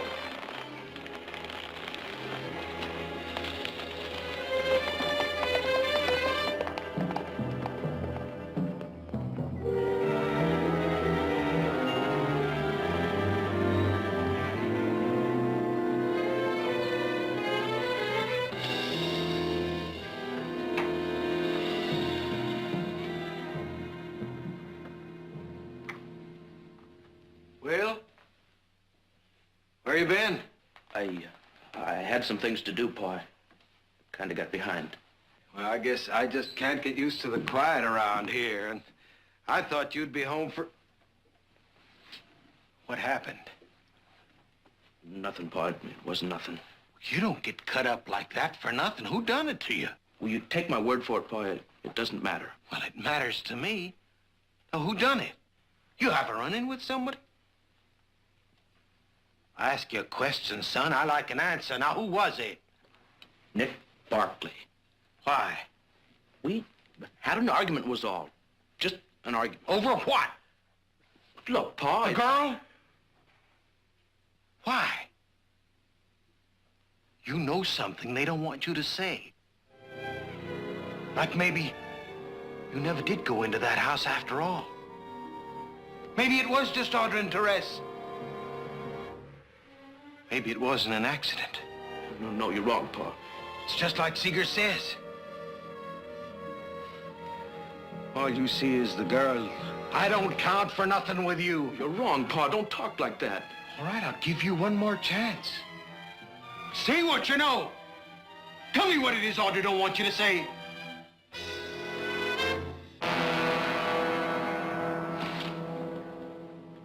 All right. I left some supper for you. Go in and get it.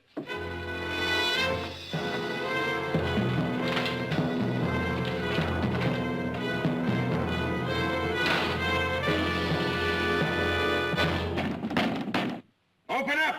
Come on, open up! Open up or do I have to bust it open? Henry. You're the one I want. That's a pretty face, all right. No wonder the boy can see nothing else. No wonder he couldn't see the blood on your hands. Yeah, he could have told me.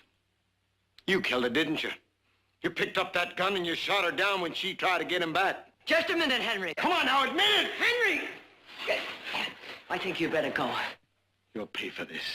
You'll all pay for it. For what you done to Therese, what you done to me. Pa! I heard you ride out. It's just as well you're here. You can tell her for yourself. Tell her you can't protect her no more. Don't you look at him like that. He's gonna tell the truth.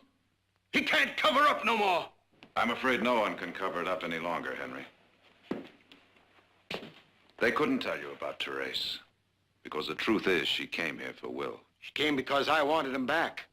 Because she wanted him back. You say just what you mean. I think you know what I mean, Henry. I always thought you were a decent man.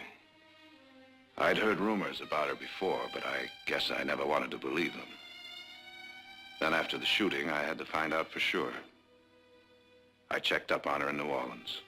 You went prying behind my back? I asked questions, I got answers.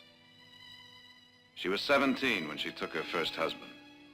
2 years later, he was killed in a duel involving her honor. 4 months later, Henry, she married the man that killed him. The lies, all lies! Less than a year after that, he brought suit for divorce. The charge was adultery. First her life, and now her good name.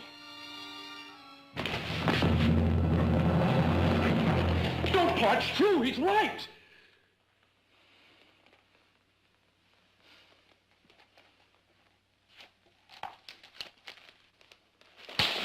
Stop it. He's telling the truth. She was no good. That's why Will had to run to get away from her. She thought that I was keeping him here and said all sorts of things. When I told her I was going to go talk to Will, she grabbed the gun and... He couldn't tell you. He couldn't hurt you. He loves you that much.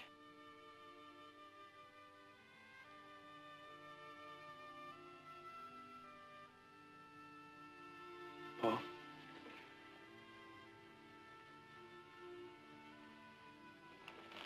Got a long way home.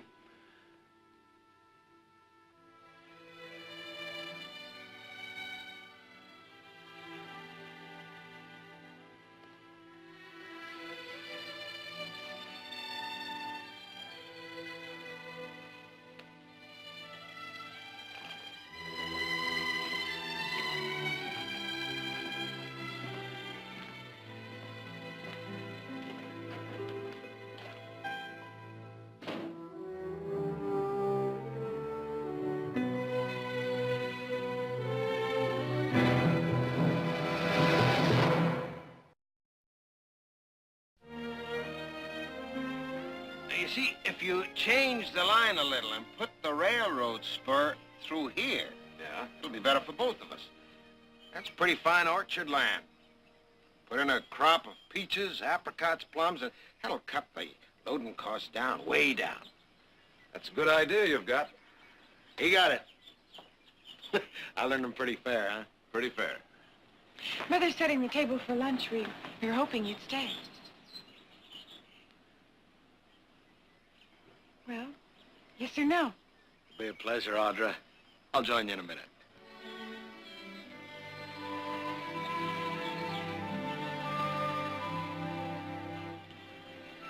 It's good to see you smile again, Henry.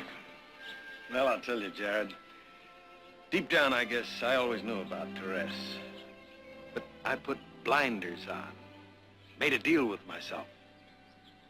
After all those empty years, I tried to buy what time I had left. You had 2 good years. She was so young and pretty. Always laughing. Can't be sorry for that. Let's have lunch.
You have nothing to fear now, Namer.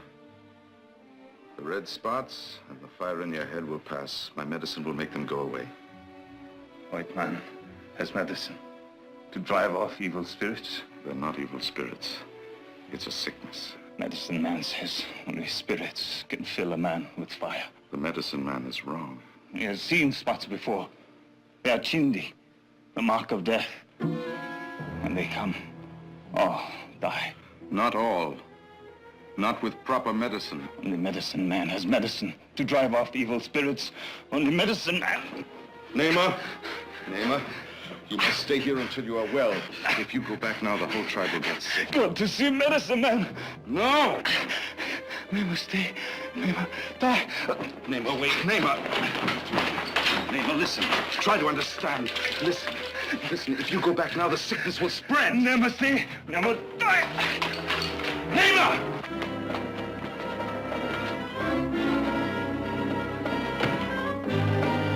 Namer! Wait! Namer! Wait, Namer, wait! If you go back, the whole tribe will die!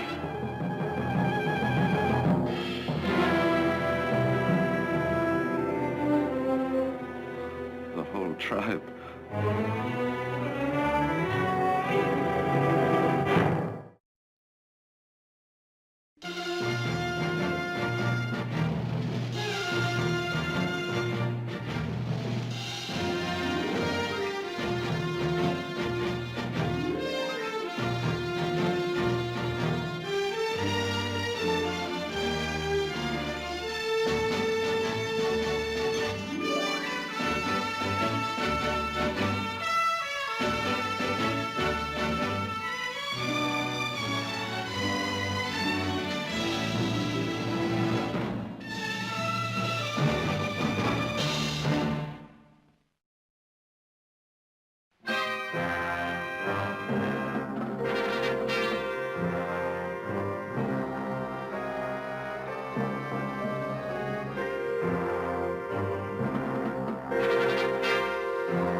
Sand Hill.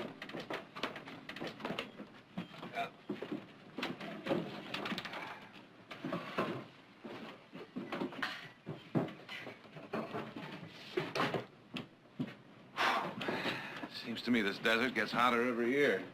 Too bad Father Andre didn't build his mission in Alaska. Oh, if the Eskimos had needed medical care as much as the Paiutes, he probably would have. I suppose he would have.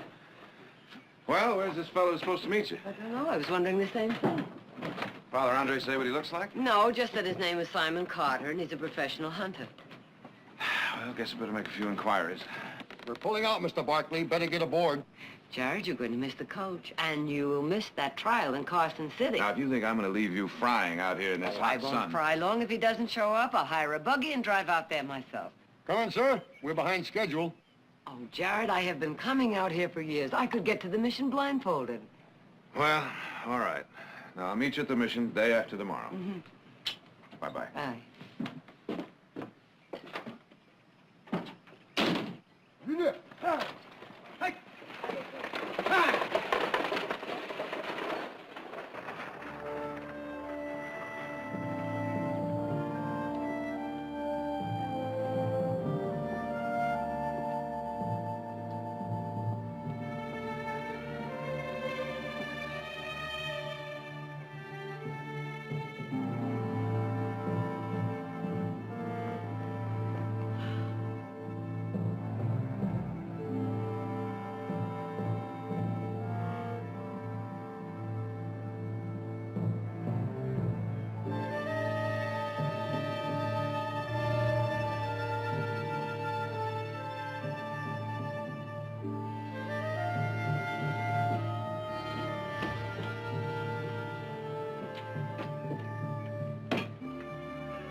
Better get out of dust. You're gonna ruin that fancy dress of yours. You Miss Barkley? Mr. Carter, I suppose it'd take you out that mission.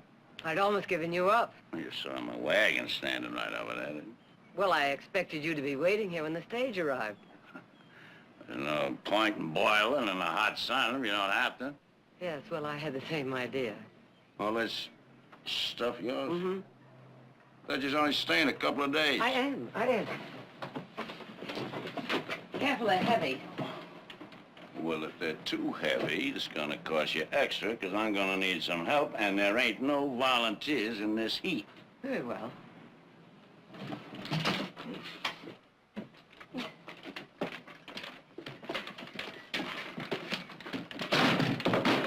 Told you to be careful. There are medicine bottles in there. Medicine bottles? What for? The mission, I bring a supply every year. What are you, some kind of nurse or something? No, just an old friend of Father Andre's trying to help out. Oh. Well, a bunch of mosquito root would be just as good. That's what them Paiutes use mostly when they're sick. They're entitled to adequate medicine care, the same as anybody else. Maybe. But what they use is mosquito root. What the sun don't boil out of, the mosquito root does. I'm quite familiar with the medicinal qualities of mesquite root, Mr. Carter. Land of goose. You think it's fancy to throw your money around like that? Ain't my lookout any medicine in these. No. Now, let's get started.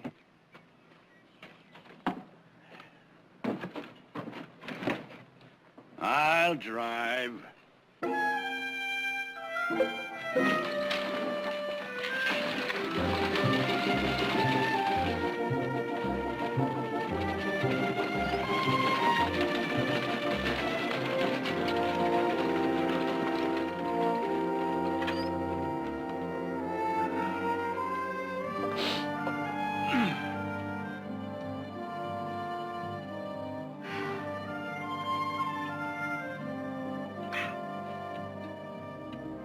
Have a sweet?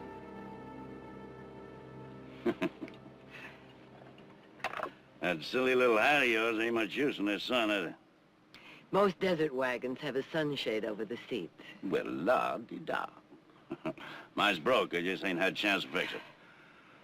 Now, have some water. Sure? May I have your bottle? Yes, ma'am. There you go. Hey, give me that. What are you doing? You ain't got no call to do that. It was rusty. Well, you know, I ought to charge you extra. That's just a sinful waste of good drinking whiskey. Yeah!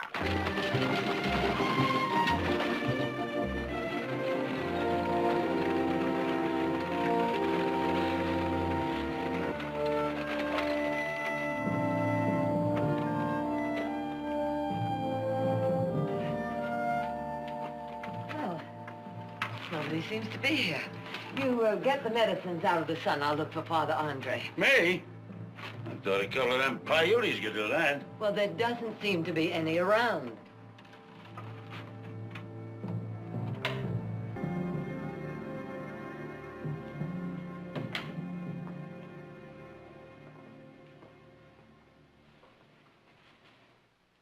Father Andre. In here, Victoria.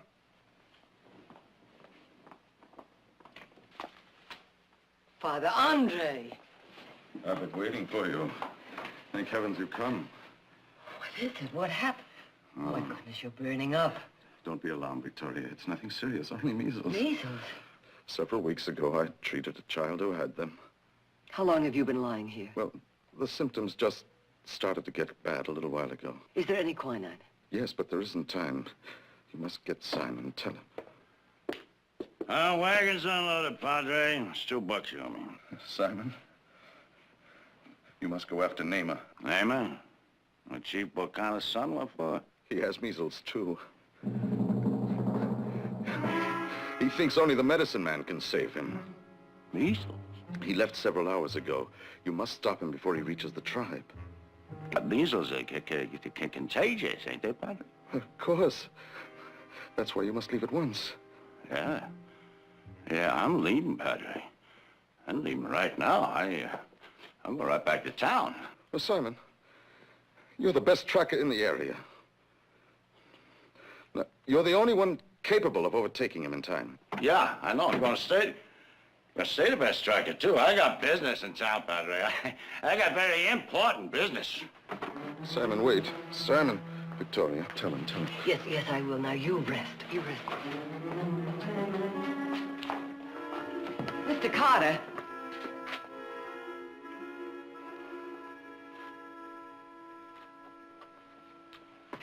Perhaps you don't understand. Indians have no resistance to measles. If Namer gets back to camp, he's liable to start an epidemic that could wipe out the entire tribe. Everybody's got to die sometime. Yes, but if you bring Namer back, it won't be necessary for anyone to die. Oh, won't it? I've seen white men with that measles disease. They generally wind up with the cough and sickness. Oh, that's ridiculous. As long as you stay out in the fresh air and sunshine, there's very little danger of getting the disease. And even if you do, it's not that serious for us. Oh, no? If I get it, who's going to help me? Them Paiutes? No, nobody. Nobody ever has. Didn't you hear what I said? I said he's liable to start an epidemic that could wipe out the entire tribe. Now, that means women and children. Or doesn't that mean anything to you? Lady, I ain't got time to go traipsing all over the desert looking for some sick Injun. Now, there's two businessmen coming in from San Francisco 2 days from now. They're going to pay me $100 to guide them on a buffalo hunt. Is Mama Florrie still in town? Well, the midwife lady? Yeah. Well, bring her back as quickly as you can. I want her to look after Father Andre. If I cut you, maybe she don't want to catch that measles disease either. She is not as timid as you are, Mr. Carter. And tell her she's to stay with him until I get back. You're back? From where? I'm going after Namer. Huh? Oh, no, lady, you don't know what you're saying. Oh, yes, I do. I've known Namer since he was a child, and I think he'll listen to me. Listen to you. You ain't going to get within shouting distance of that Injun. He's already got about 3 hours head start on you. He's on foot, and he's ill. I'll be riding Father Andre's horse. No, it ain't going to make no difference. Now, there's 50 miles of desert out there between here and that Paiute camp. Before you get 10 miles, you're going to be lost. I visited Chief Bocana's camp a lot when I was a young girl, and I think I can still remember the way. No. That desert's changing. It's changing all the time, even the water holes. Remember, that just ain't good enough. Well, if that's the only way. All right, lady. All right. I'll go get Mama Flores for you. Boy, you get some peculiar ideas. Real peculiar ideas.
Hi. Hi. Well, you look kind of down the mouth. What's the matter? I spent 3 months knitting that shawl for Father Andre and then forgot to have Mother pack it. Oh, that's too bad. Well, everyone sends something but me. I think I just didn't care enough to bother. Well, why don't you put it in with that extricated tool as I'm having freighted out there? It'll get to him before she gets home. Heath, you're a genius. Well, you just finding that out? Mother must be at the mission by now. I wonder what she's doing. Oh, probably resting, talking to Father Andre. Catching up on her thinking. You know, you ought to try that sometime, catching up on your thinking. Well, what'd I say? It's not what you said, it was how you said it. You can fix your own lunch. Mother, don't stay away too long.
Andre?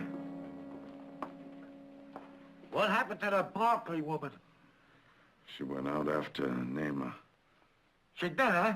Daggone, she said she would, but I thought you'd talk her out of it. I tried to, but there was no other way. Someone had to go, Simon. When did she take out? Shortly after you left. She gonna follow the water holes? She hoped to pick up his tracks around Joshua Springs. Joshua Spring? What's the matter? Nothing, Padre. It's all right. It's just I gotta get back to town.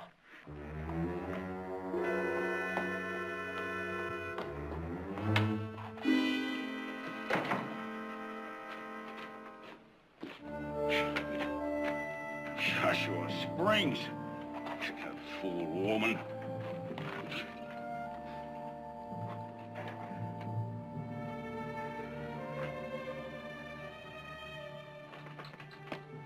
Fool woman.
Yeah. Slow.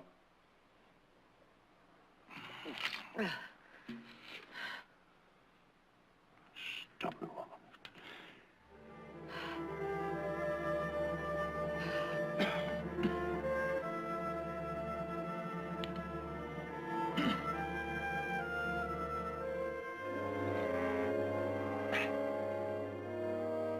I still don't know how to thank you. I never dreamed the regular water holes would be dry. Well, they are. New holes 4 or 5 miles northeast. Wish you'd told me that before I started out. You said you knew the way. I know. I was foolish, but Joshua Springs have always built full. Anyhow, I'm very grateful. I know I've put you to a lot of trouble. You'll have more trouble. I miss them buffalo Oh, hunters. you won't. I'm feeling much better. By the time it cools off, I'll be able to ride. No, you won't. I'll rig up a drag. The horse can pull you. That won't be necessary. I'm used to hardships. I recover quickly. You look kind of puny to me. How long do you think it will take to catch up with Namer? Namer? Traveling on foot, he can't be too far ahead, and once you pick up his tracks... What are you talking about, lady? I ain't picking up no tracks. We're heading back to the mission. The mission? Oh, no, no. Yes. We can't. If we delay any longer, he'll reach the tribe. Look, that Paiute ain't my lookout. I had enough trouble chasing after you. Well, we're so close. We've come this far. What difference does a few more hours make? May one have that difference if I don't get back to them buffalo hunters. I'll pay you twice what they offered, $200. No, I can't take Why that not? kind of It's just money as much from of a woman. business deal as driving me out to the mission. Don't you see you won't be getting nothing out of it? Oh. You put a price on everything, don't you, Mr. Carter? Huh? All right, you go back to the mission I'm going on. No, you ain't. You can't. You're too done in. A long time ago, I was pinned under a rock slide in this desert. Chief Bocana left me his water gourd and walked all day to bring help. Now, I'm going on if I have to crawl. I tell you, them Paiutes ain't my lookout. Now, why do you keep pestering me about them all the time? It just ain't my lookout.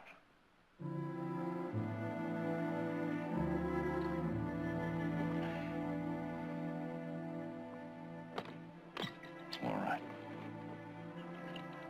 All right. Fool woman. I'll find that engine for you, but when I do, I ain't getting close to him. You're gonna have to turn him around, head him back the other way. It's a deal.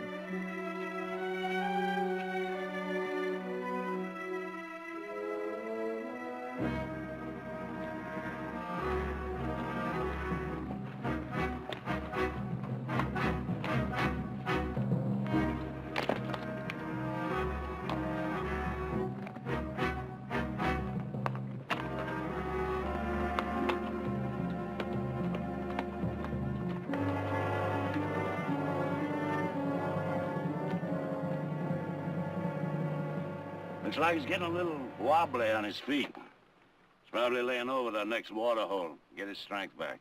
Well, how far is it? Can we reach it before dark? Why, you can keep up. Don't worry, Mr. Carter. I'll keep up. Fine.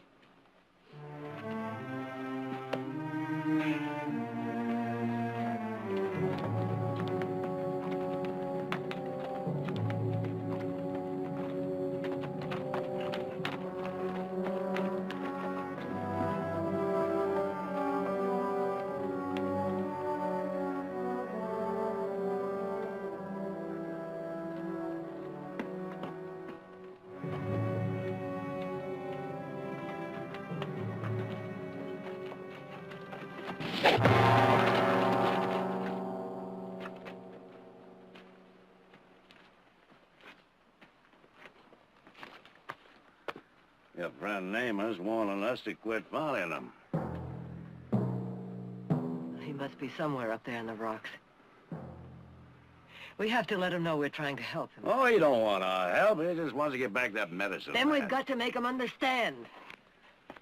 You ain't gotta say nothing. Them engines like lizards. They just melt into the ground. Namer! Namer, this is Victoria Barkley. Can you hear me? We've come to help you. We bring medicine, strong medicine. Come out, Namer! Come out! got any sense, we'd turn around and go back. Oh, that's impossible, and you know it. That Injun's got the drop on us, lady. If he wanted to kill us, we'd be dead by now. Maybe he don't want to kill us now. We keep dogging him, he's liable to change his mind. Nema is not a murderer. A scared Injun's apt to do anything. I'm not afraid to keep my part of the bargain. I expect you to be man enough to keep yours. He keeps hiding out like this, I'm gonna miss that buffalo hunt.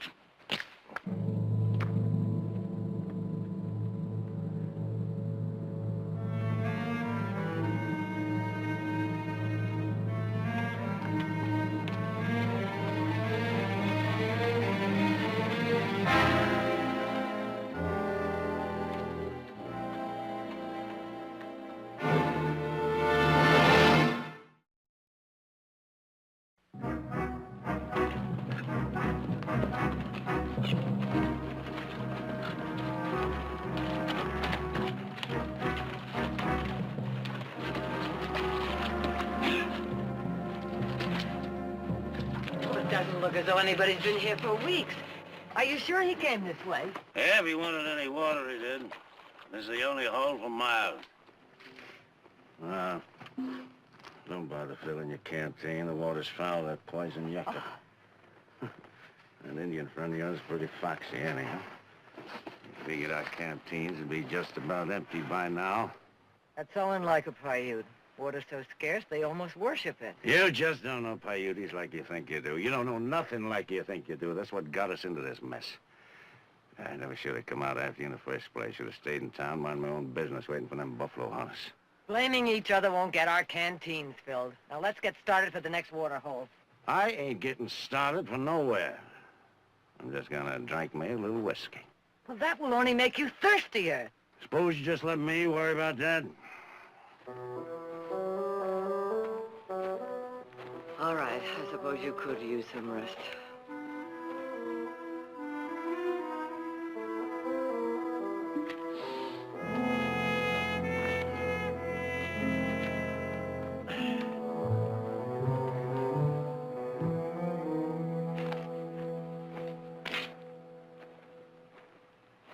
Oh, I had no bronc. Yeah, his name was Joe.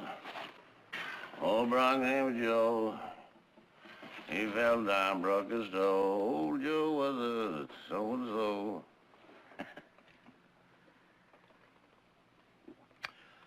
I knew a little Injun maid, her name was Pale Moon. She couldn't use a fork, but she sure loved a spoon. Have you that one? Yes, Mr. Carter. Huh? How about, I knew a girl lived on the hill. If she wasn't... I've heard that one too, Mr. Carter. Huh? You don't think much of me, do you?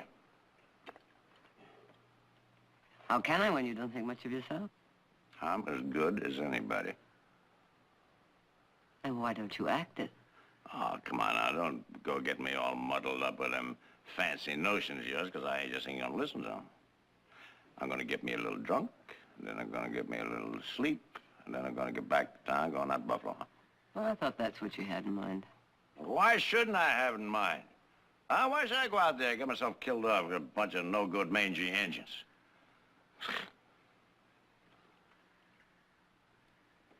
You know, them highfalutin ideas, they come easy to rich folks like you. They're typical.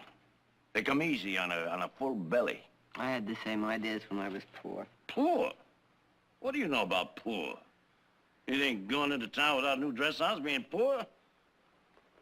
My folks was trash. We didn't have no money. Nothing. Nothing but a little one-mule dirt farm. And one night my old man got drunk, you know. Hit the mule right in the head with an axe. Killed him. Then we didn't have nothing but dirt. You know, back there in Arkansas where I was come from, you know what they used to call us? No-count Carters. Yep. Up till the time I was 7 years old, I thought my first name was No-Count.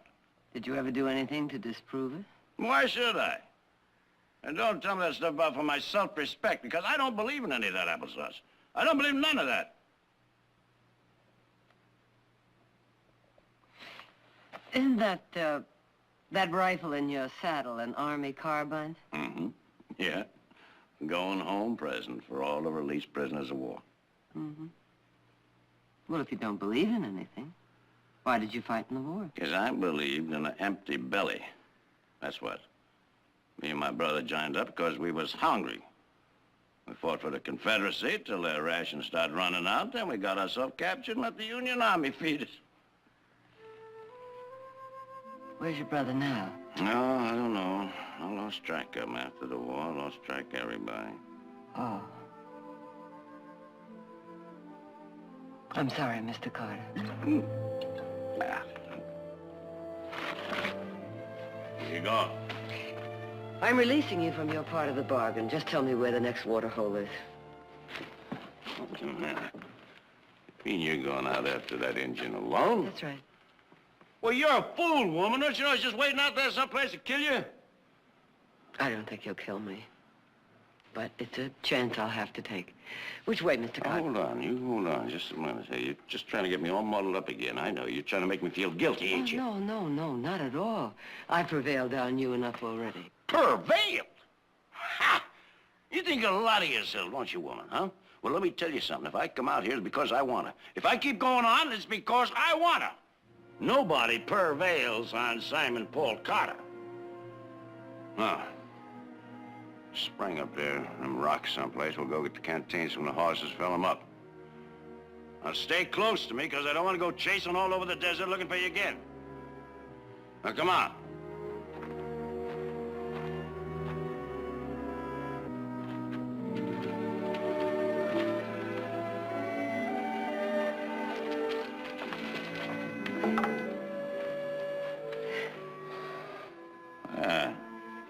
There's a spring right over there. Oh. Well, it's large enough to bathe in. Bathe? Well, the horses need a rest anyway. Think we got enough trouble without you getting waterlogged? A nice, cool bath will do us both good. Both? Lady, that... Well, that just ain't decent. Mr. Carter, we don't have to share the water hole. We'll take turns. Molly's liable to get a heart attack opening up their pores in this heat. Cold water doesn't open the pores, it closes them. Now, we'll fill our canteens first.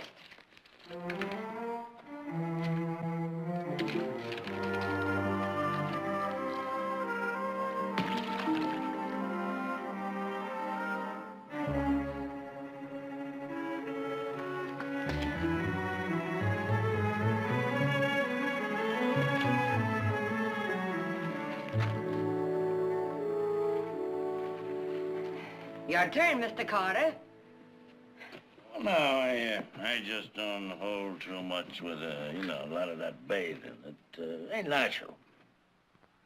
Neither is your aroma. Aroma? What are you talking about? Well, you said Indians have sharp noses. I think that's what made it so easy for me to find us. You got a mean streak in you, lady. Ooh, you got a real mean streak.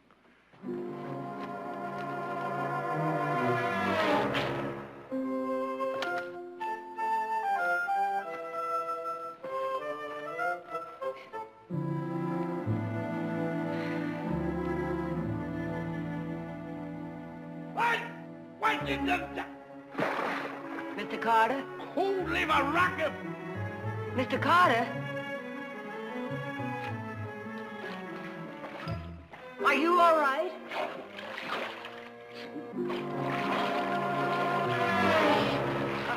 Someone torn a dang old rock. What's funny? Why, you expect me to take all my clothes off? Well, it is customary. With a woman around? You ain't got no shame, lady. You just ain't got no shame at all.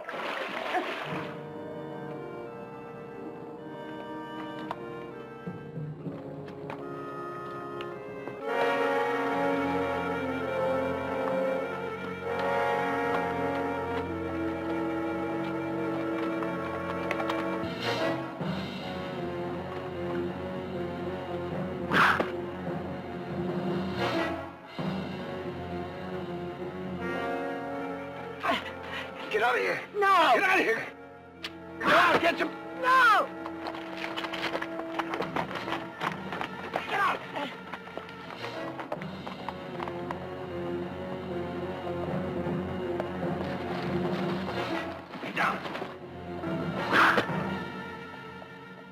should have run when I told you to. I did. It's coming out, I think.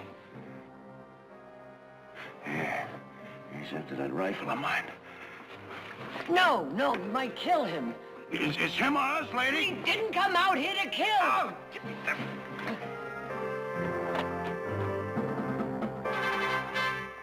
Yeah. Well, now you done it, lady. Well, he's really got us pinned down. You stick our noses out and he'll blow 'em right off. Simon, this arrow has got to come out. Yeah.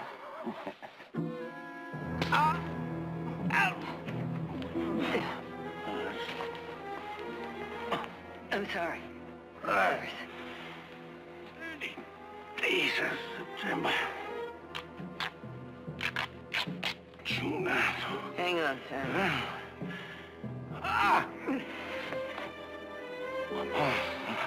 I'm sorry.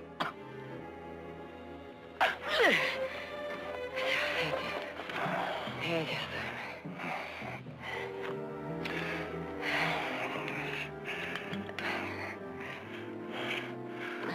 you go. You're gonna use all that whiskey. Well, I have to be sure the wound is sterilized. Otherwise, you'll get blood poisoning. Sinful waste. Oh, it's the best thing it's ever been used for. All right?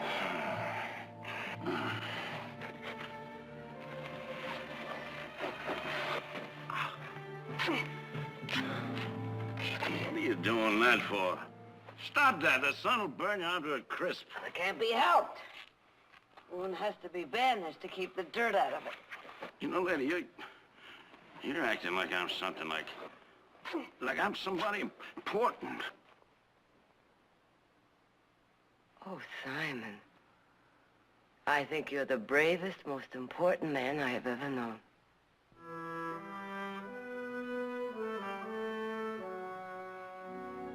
You're right, ma'am.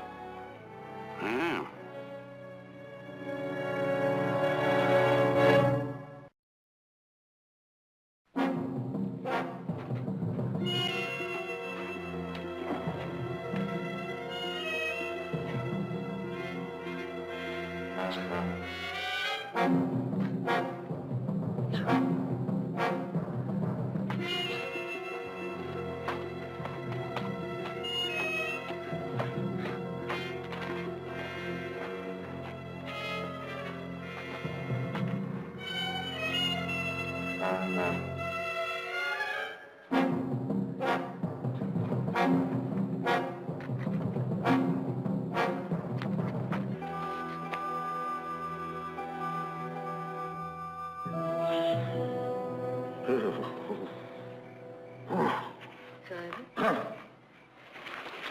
Simon? Simon? Oh, you've got a chill. Why didn't you wake me? Oh, it's all right. It's just with the engines out. I'll be all right. It'll go. Oh, I wish we had one of those saddle blankets. Yeah. Wish we had some of that whiskey of mine that you was splashing around like water. There. Man, what are you... Well, chilling after a wound can be dangerous, and you need outside warmth. You know, it ain't too bad as that, come think of it. No, that's just...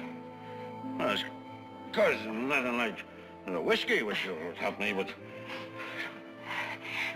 You're gonna be all right. Oh, yeah. Sure. No, I never had a woman to care for me like this. Oh, not that I ain't been around women, you know. I know lots of them. Oh, yes, of course. Sure, it's just that... Well, I don't think any of them really cared about me. They wouldn't take it... Well, I suppose they really cared about me. I guess nobody ever really cared about me. You know, Simon, it's too bad you lost track of your family. Yeah, I suppose so. Guess your family think a heap of you, huh? Oh, I think they do. Sure they do. I know I'm very proud of them. I'd like you to meet them someday. Honest? Huh? You think they'd be interested to meet a raunchy old buffalo hunter like me? Oh, Simon. They would be honored. Oh, boy. Boy, you are something, lady. You know that? You are really something.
Hello, Janet.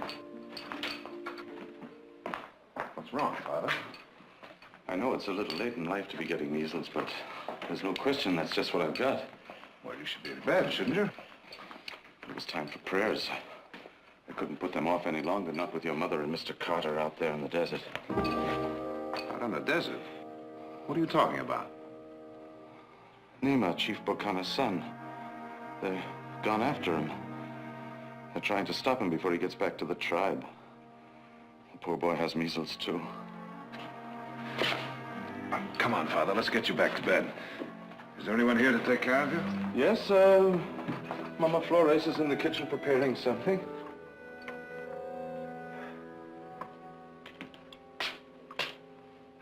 Why the devil couldn't she have waited? Even a sick Indian travels quickly, Jared.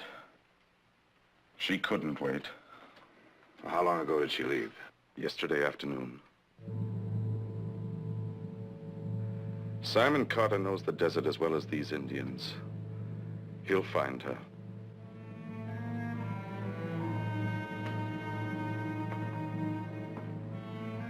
Well, if they're not back by sunset, I'm gonna go after them. Without a guide? Without anything, if I have to.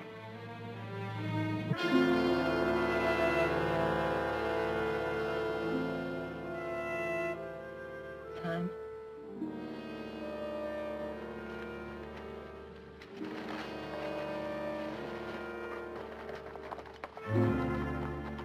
Oh, Hold on. Yeah, we're lucky they weren't too far away. Simon, are you all right? Yeah, well, fine as a fiddle. We better get started, Miss Barkley. That engine got a pretty good jump on us last night.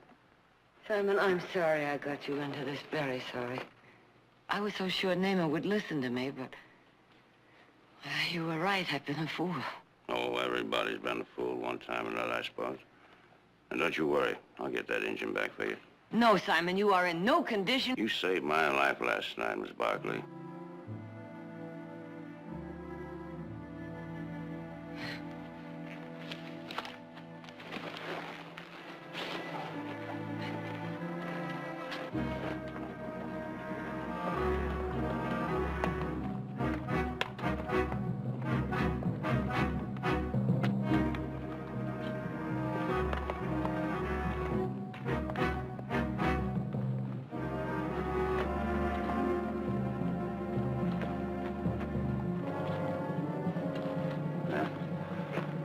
Looks like he's just dragging himself along on his hands and knees.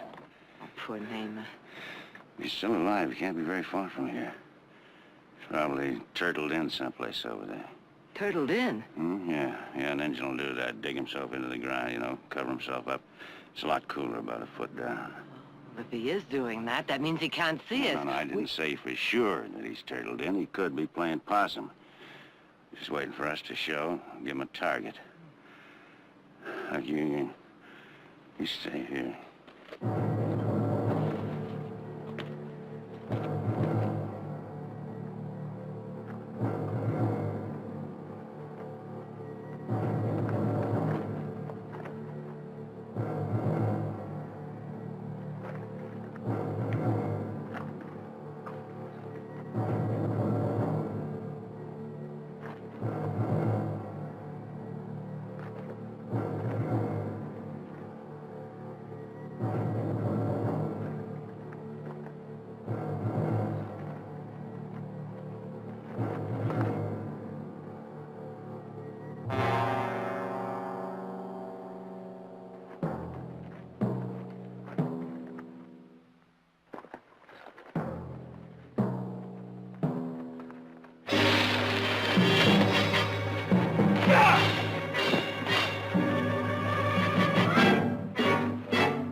Nima, he's only trying to help! Nima! No, Nima! Oh! Nima! If you kill him, you'll have to kill me!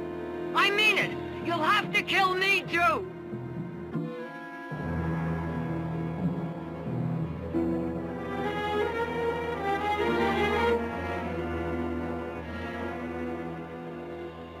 I will go back.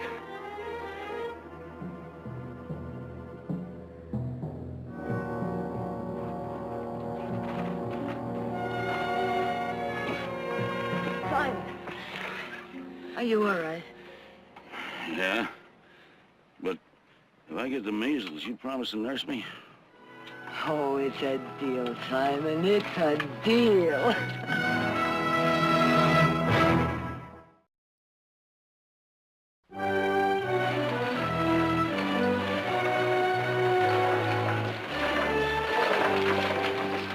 Simon, I guess there really isn't any way to say thank you. Well, just something had to be done, Mr. Barkley, that's all. Well, I'll see to the bags. I'm sorry you missed your hunt, Simon. No, that don't matter. There'll be other buffalo hunts. Well, I guess this is goodbye, huh? I'll be back again next year. You will? Uh-huh.